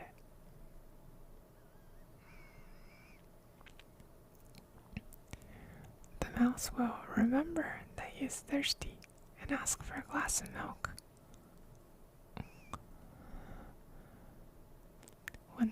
When the glass of milk finished, he will want a cookie. The end. Oh, isn't that sweet? It goes back to the beginning. Like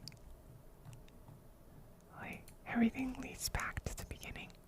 It's a whole circle of desires. Yeah. If you give a mouse a cookie, it'll start basically a never-ending loop. So you should be careful when giving mice cookies, is, I think, the moral of this story.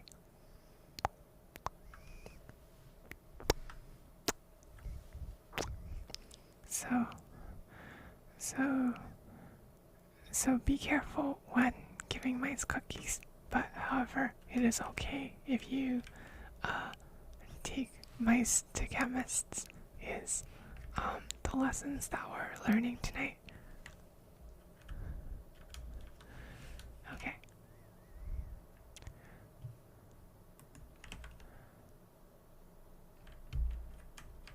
How long is this one?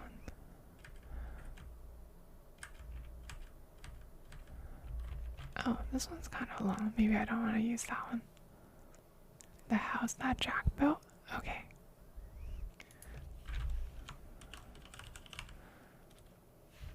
Wait, do we have that?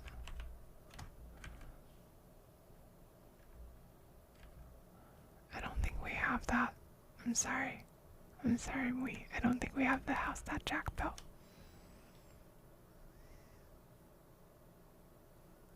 It's a British one. Okay. Yeah, it might be somewhere else. I'm looking through the rest of these books.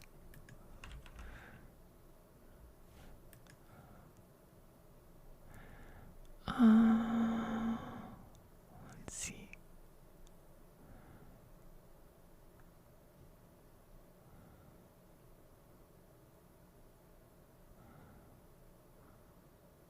It's okay, Vivi. Don't worry too much about it. Okay, what is this? Okay. Oh, this one looks interesting. It's called The Rocket Book. It's about the upward progress of a rocket. Nice and gentle. Thank you. I really appreciate it. It's about the upward progress of a rocket lit in the basement by the janitor's son.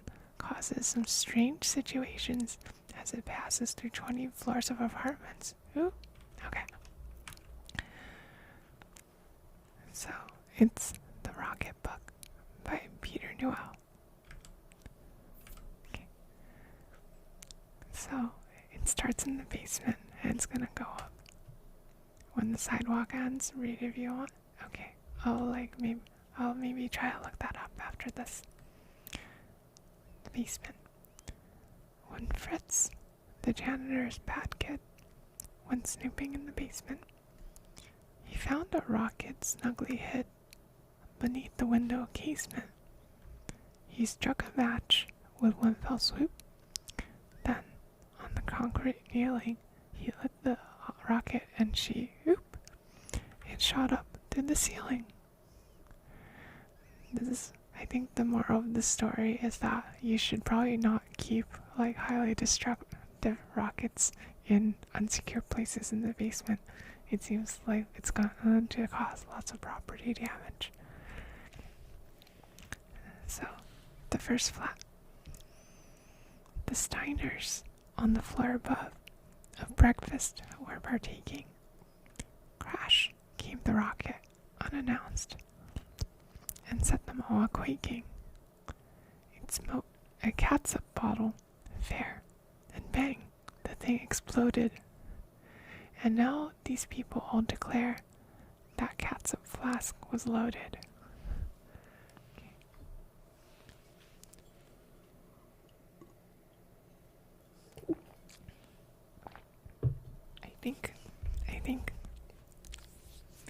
Okay, I think the moral of the story here. Oh, thank you for the follow.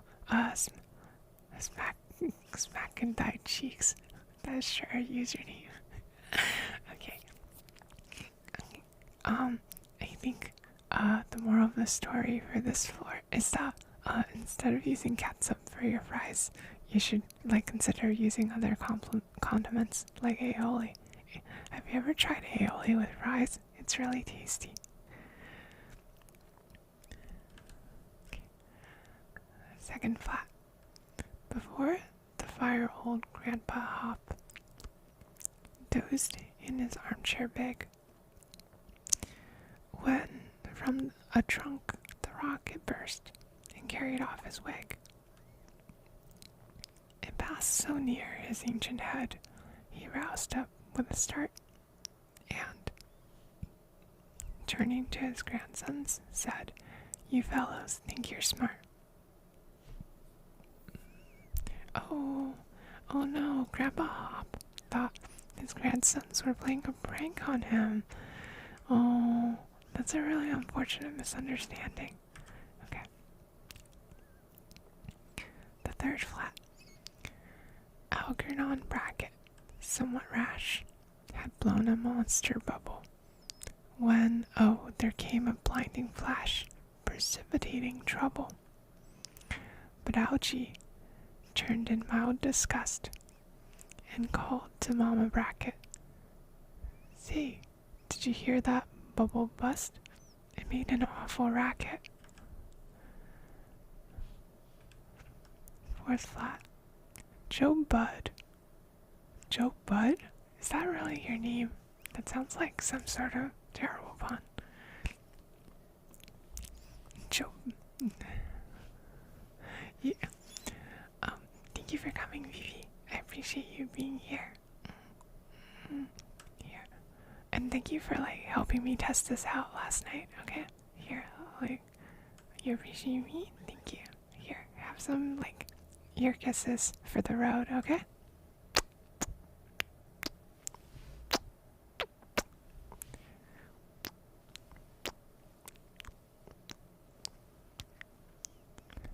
Glad you like them so much. It makes me really happy when you enjoy them. Okay.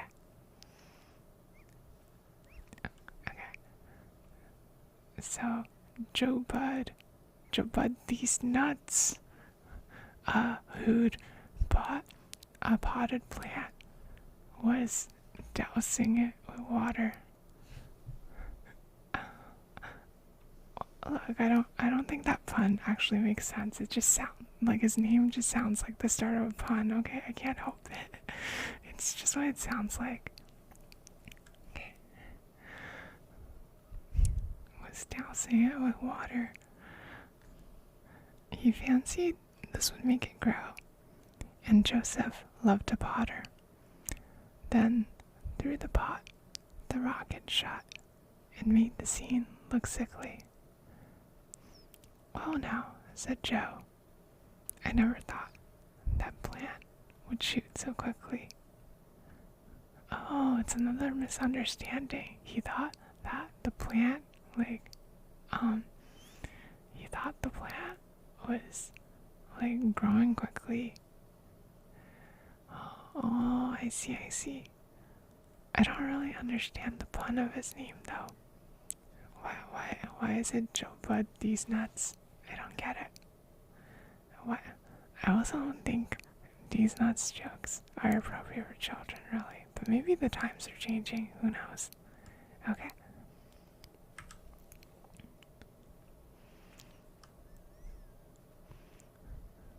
Fifth flat. Right here, it is needful to remark that Dick and Little Son were. Why is Little Son in quotes? I don't understand. We're playing with a Noah's Ark and having loads of fun, when all at once that rocket Stout up through the arc came blazing. The animals were tossed about and did some stunts amazing. Oh, that's really cool. Like, like they probably have two of each animal in there, and they ended up all flying all over. Wow, what a neat coinky dink. Oh no, what's wrong with me? I don't get it.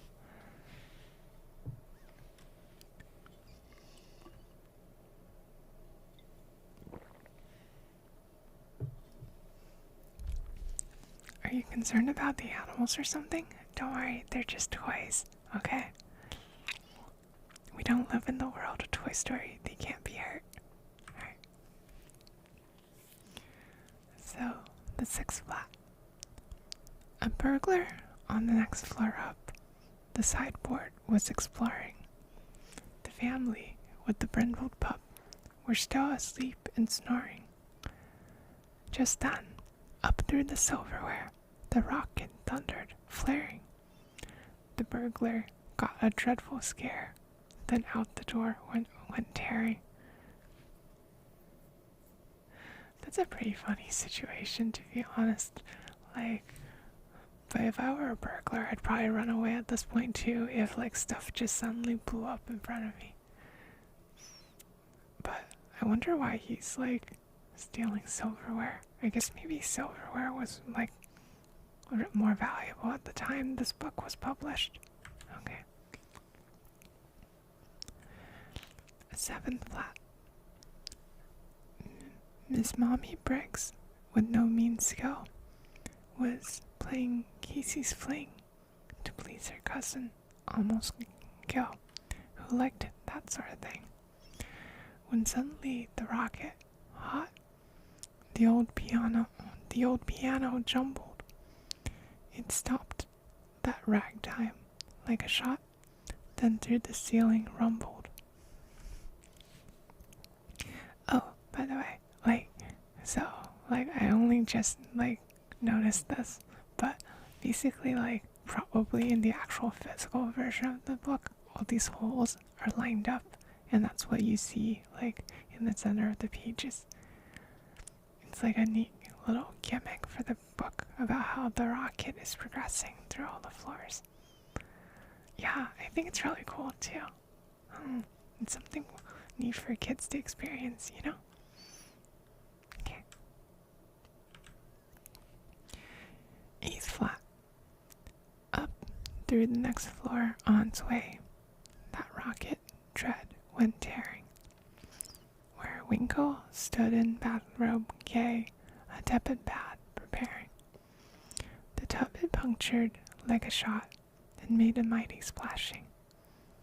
The man was rooted to the spot, then out the door went dashing.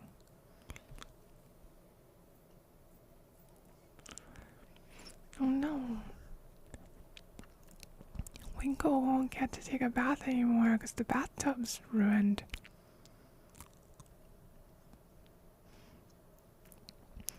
But,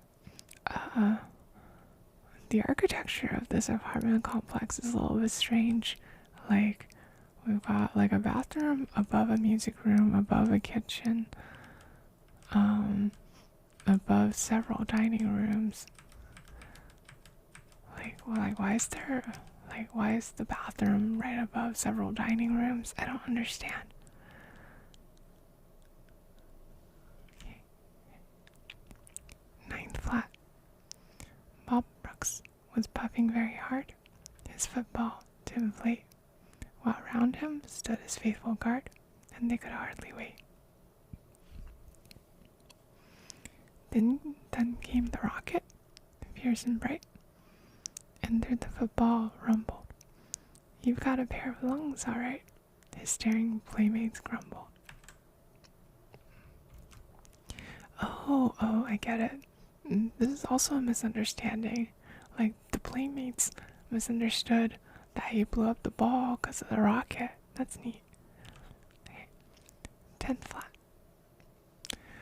The family dog, with frenzied mien, was chasing Fluff, the mouser, when poof, the rocket flashed between, and quite astonished Towser. Now, This dog had wit enough, the English tongue to torture. He might have growled such silly stuff as, "Phew, that cat's a scorcher."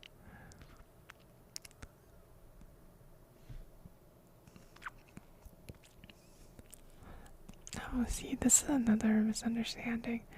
The dog thought that the cat, had, no, see, here's what's happening is that, the dog thinks that the cat, had some, monster fart that blew a hole in the floor. This appears to be the misunderstanding on this floor.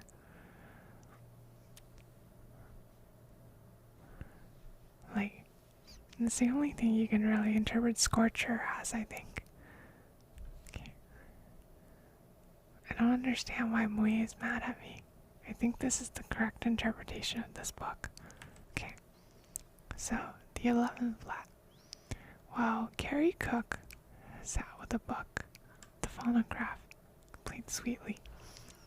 Then came the rocket, and it smashed that instrument completely. Fair Carrie promptly turned her head, attracted by the roar. "Dear me, I never heard," she said, "that record played before."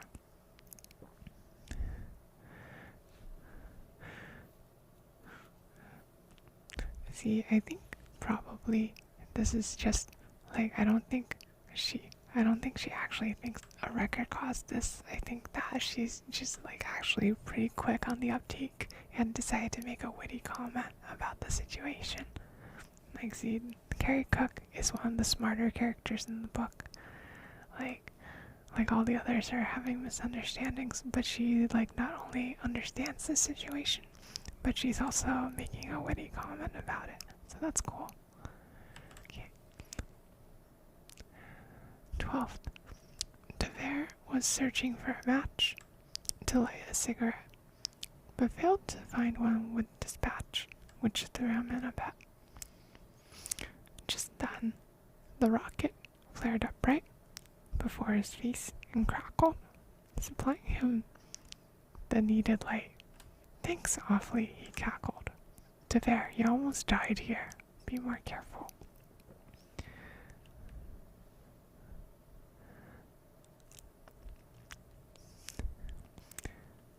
The moral of this floor is that you should be careful if for some reason your mirror room is above a bathtub. Okay, I think that's the moral of this story. Okay, 13th flat. Home from the shop came Maud's new hat, a hat of monstrous size. It almost filled the tiny flat before her ravished eyes. When, shoot, up through the box, so proud, the rocket flared and sputtered. "I said that hat was all too loud," her peevish husband muttered.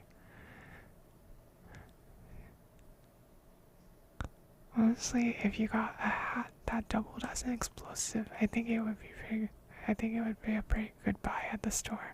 The moral of this one is don't wear hats. No, I think that the moral of this one has something to do with Team Fortress 2, probably. It involves both explosives and overly large hats.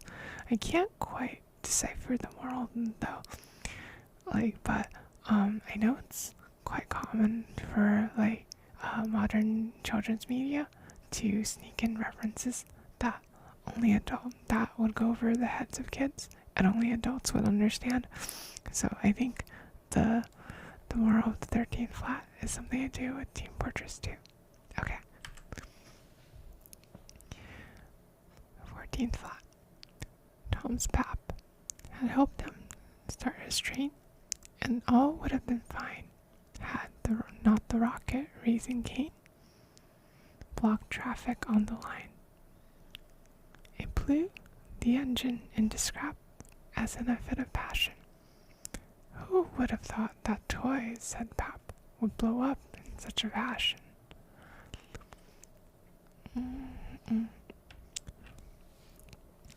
See,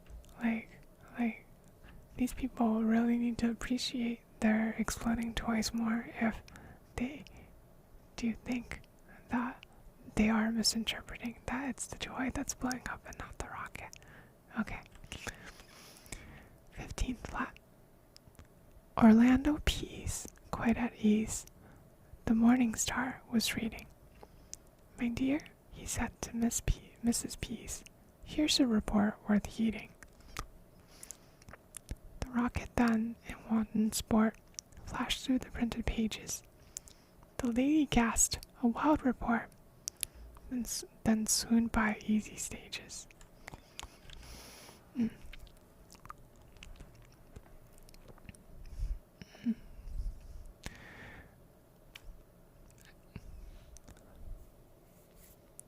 This one I don't quite understand either. I don't know if she's misinterpreting or making a clever remark, like what's her face a few floors ago. Okay. 16 flat. When are we getting a story time book illustrated by Sulfur? I don't think I can illustrate a story time book by myself. But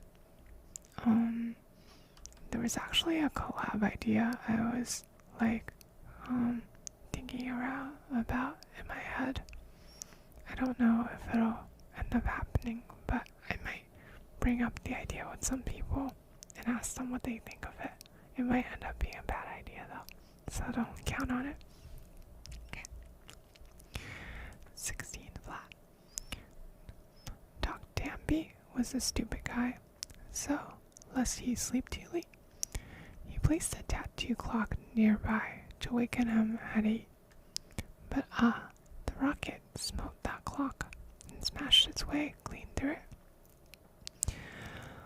You have a fine alarm, said Doc, but say, you overdo it.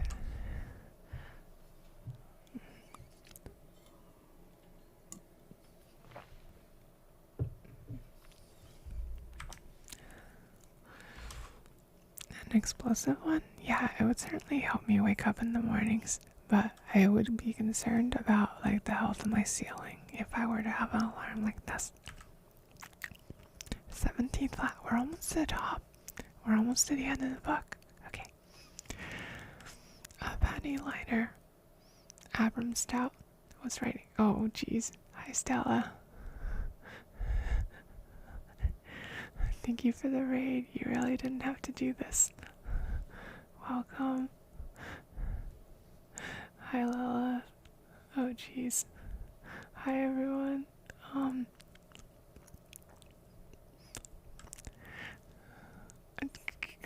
What the heck? Okay.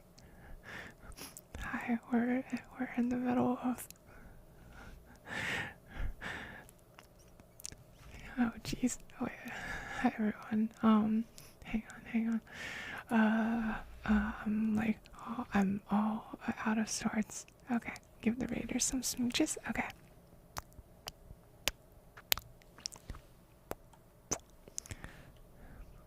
You wanted to support my new project? Thank you so much. Okay, so let me give a quick self-introduction.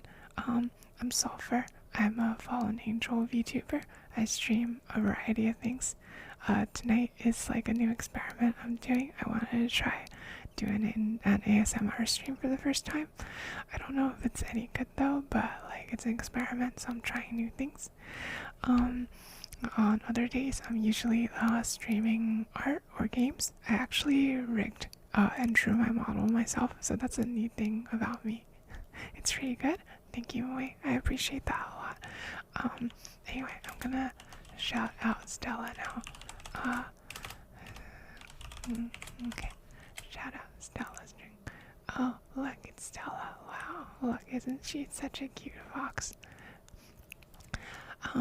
You were playing Monster Hunter with Juno, right? With your familiar. How did that go? Was it nice?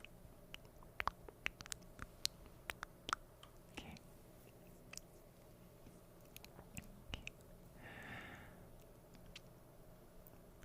And in the meantime, I'm gonna read the next part of this book.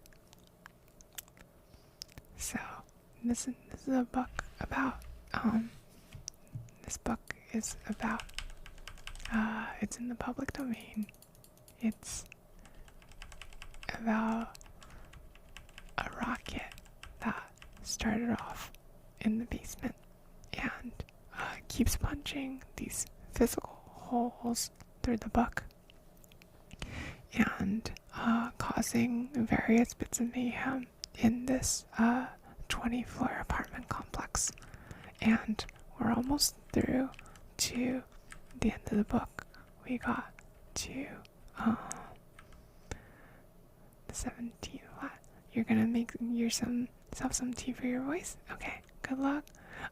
Thank you for the good luck wishes. And I hope your voice feels better. Thank you again for the raid. I appreciate it a lot. Okay, so the 17th flat. A penny liner Adam Stout was writing a description.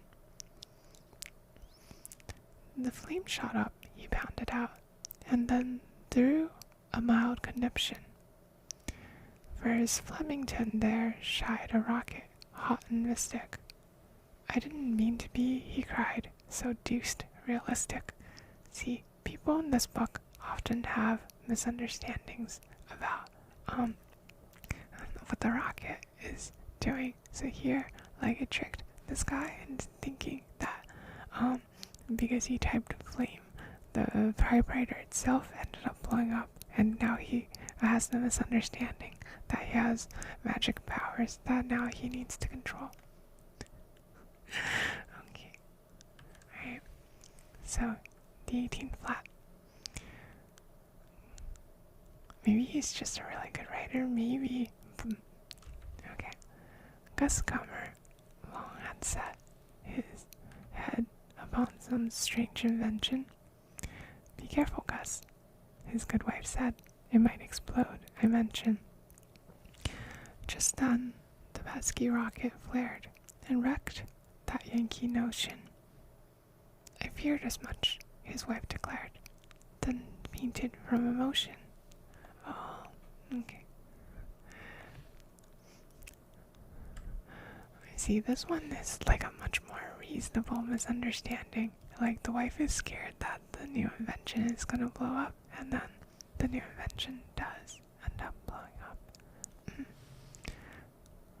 Like, that's the more misunderstanding I can get behind. Like, way earlier in the book, like, there was a dog that thought the cat that it was chasing, like, did some kind of, like, monster fart that destroyed the floor and put a hole in it. Like, that's an unreasonable misunderstanding, but it is a dog, so maybe it's not, like, that big a deal. Okay, so the 19th flat. We're almost to the end. While Bert was on his hobby horse and riding it like mad, the rocket, on its fiery course, upset the startled lad. The frightened pony plunged a lot, like Fury playing tag. Whoa, Spot, said Bert. Who would have thought you such a fiery nag? Oh, see, this kid thinks that, thinks that the play horse was the one that, like, caused the monster fart this time. Like, the kinds of characters in this book don't really have a good conception of what's reasonable in reality. Okay. Oh, it's the 20th flat. It's the 20th flat. We're not like the top floor. Okay. A taxidermist plied his trade upon a walrus's head. It really made him quite afraid to meet its stare so dread, when suddenly the rocket, bright, flared up and then was off. Oh, Minnie, cried the man in fright, just hear that walrus cough. Oh no, then this guy thinks that the walrus came back to life, even though it's being taxidermied. See, that's horrifying. Now he thinks he has a zombie walrus head on his table. Okay. Top flat. Oh, I lied. That wasn't the top flat. Okay. Oh, it was just a splendid night, a splendid flight, that rocket's wild career. But to an end it came alright, as you shall straightway hear. He plunged into a can of cream, that belly bunk was freezing, and froze quite stiff, as it would seem, and so subsided wheezing. Oh, 'cause of, like, the freezer, the rocket ended up getting caught in the little bucket, and the momentum and explosion got neutralized. Oh, that's a nice way for it to end. Oh, and that's the end of the book. Look.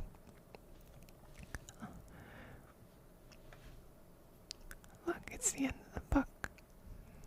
The rocket had this whole long... There's no roof, yeah. No, it just got to the 21st floor and got caught. The rocket had, like, a really long and wild career, but it, like, more or less ended like this.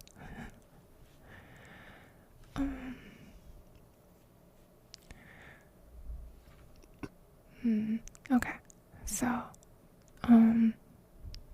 geez. I'm, like, debating whether to read one more book or not. I think I should probably read one more book since Stella was kind enough to read me, so.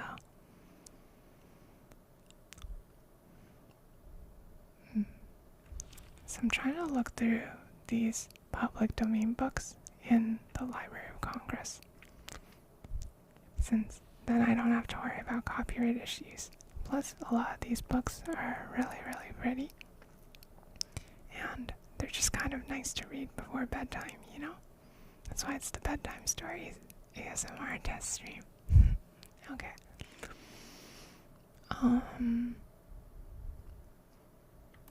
Oh, this might be okay. Okay, so let's read Denslow's Humpty Dumpty, with extraordinary illustrations by W.W. Denslow. He thick? No, he's okay. He's just Dumpty.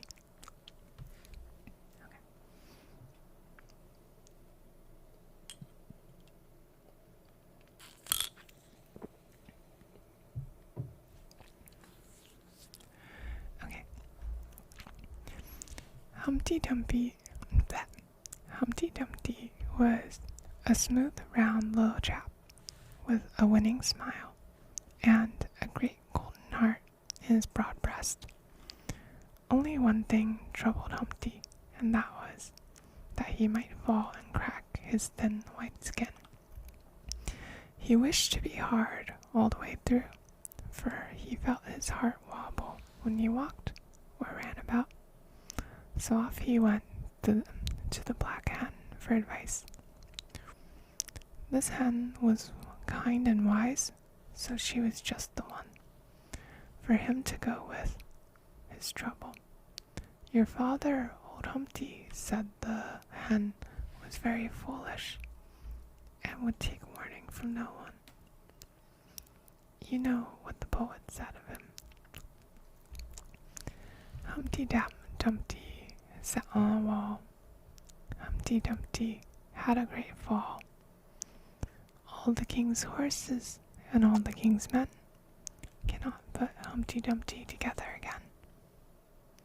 So you see, he came to a very bad end just because he was reckless and would not take a hint from anyone.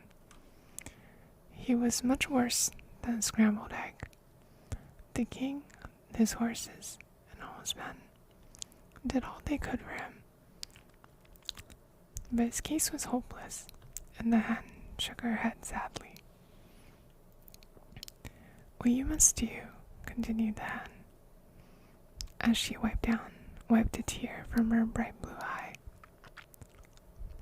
is to go to the farmer's wife next door and tell her to put you into a pot of boiling hot water.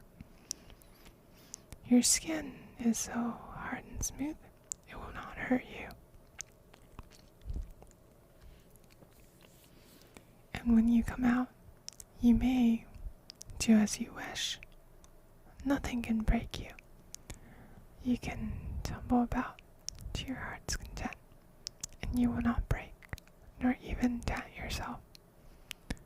So Humpty rolled in next door and told the farmer's wife that he wanted to be put into boiling hot water, as he was too brittle to be of any use to himself or to anyone else. "Indeed you shall," said the farmer's wife.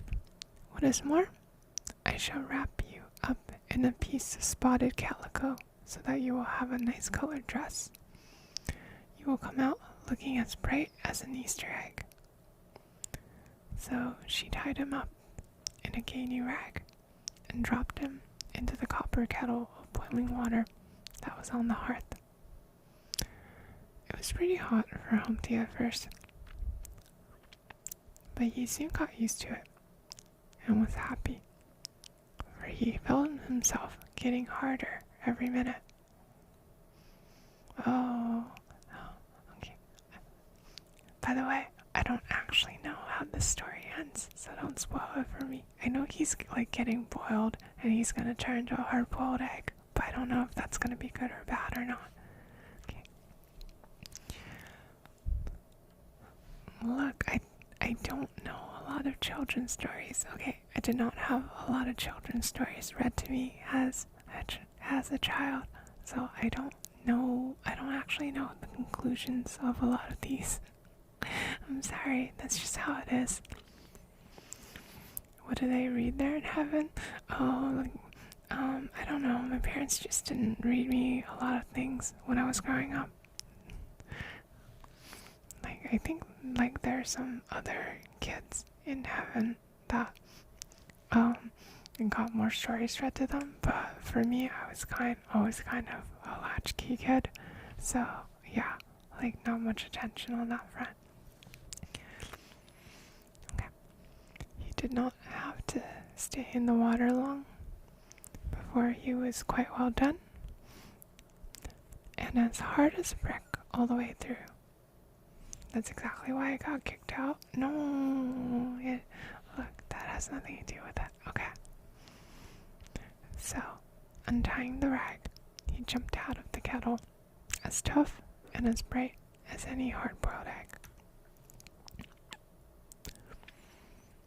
The calico had marked him from head to foot with big bright red spots. He was as gaudy as a circus clown, and as nimble as merry as one. I'm glad it turned out okay. Even the idea of the pattern to apply to him seems to have worked out well. If I were to read these stories, I'd behave properly. Oh, I see. I'm missing morals about rockets because I didn't get enough stories read to me. That makes sense. Okay.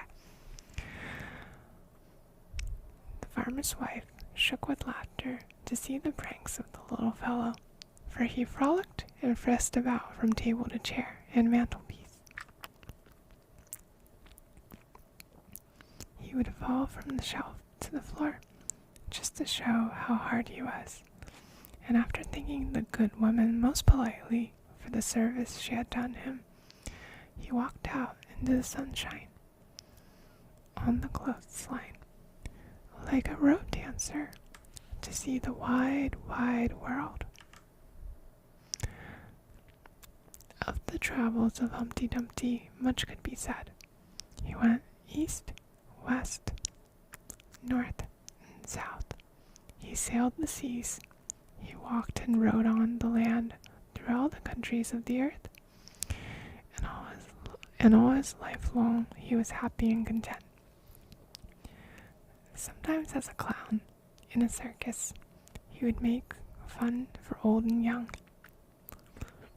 Again, as a wandering minstrel, he twanged the strings of his banjo and sung a merry song, and so on through all his travels. He would lighten the cares of others and make them forget their sorrows, and fill every heart with joy. But wherever he went, in sunshine or in rain, he never forgot to sing the praises of the wise black hen, nor the good kind farmer's wife, who had started him in life, hardened against sorrow, with a big heart in the right place for the cheer and comfort of others. Oh, this is such a sweet story. It's about like trusting other people and like helping other people and passing on that help, and also that if you're having a lot of problems, you should try taking a really hot bath, and maybe it'll resolve some of your problems. Yeah. No, yeah, you see it, you got it, Mui. That's the perfect moral. I'm glad you understand. Okay. Yeah, I'm glad that you agree with me. Okay. So, I read one more book than I was initially planning to, because of the read, but I am actually starting to feel a bit tired. Thank you, Asher Strike, for the follow. I really appreciate it. So I think I'm actually gonna stop just about now. And I guess I will pass on the raid and try to find someone else to read. For tonight, I'm fine with like taking a recommendation if anybody has someone that they might want me to read. Feel free to just say it in chat and stuff. I don't really understand why Wonton is blushing so much, or why he's doing blush starry eye.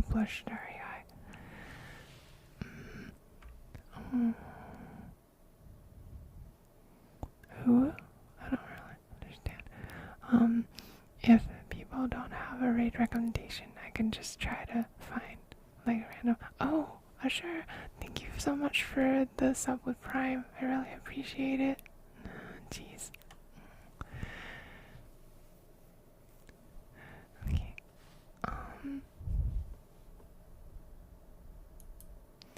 Okay. Oh, I'm glad you liked it, Wondons.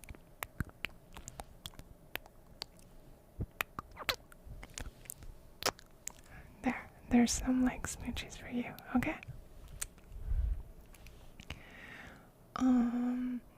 If I do an ASMR stream again in the future, I don't know if it's gonna be more story time or if it's gonna be something else. Like, one thing I said is that I was thinking of maybe reading some like ASMR roleplay scripts or something like that. Like, scripts about like walking home from school together or whatever. You know, just kind of like an intimate situation. Hi, Shara. Thank you so much for the hearts. Angel ASMR? I don't know what Angel ASMR would be, unless you're just talking about me doing it.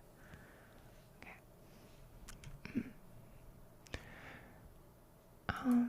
Okay. Let's see if I can find somebody to raid. Unless someone halo tapping? No, I can't do that. Don't touch my halo, okay? It's a very dangerous weapon. It's not a good idea for it to be tapped. Thank you, Rain. Okay.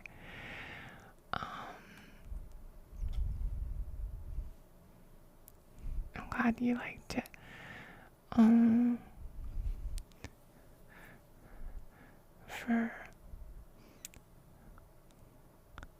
For the people here, do you think I should raid another ASMR streamer, or should I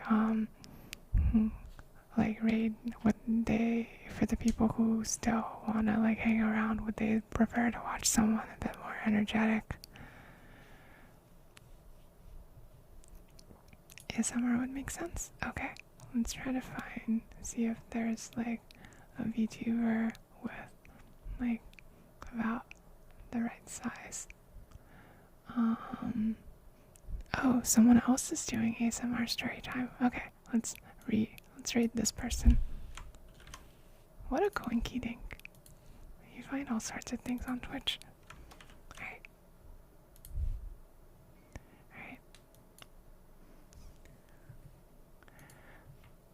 I'm glad that. Thank you, Wait, for coming. I'm glad that you liked it. Jeez. Alright. Have a good night, everyone. And for the people who are coming along on the raid message should probably just be sulfur raid or whatever. Just keep it plain, okay? And since it's an ASMR stream, don't make too much noise about it. Like, let's just keep it chill. Alright. Thank you everyone for coming. Have a good night.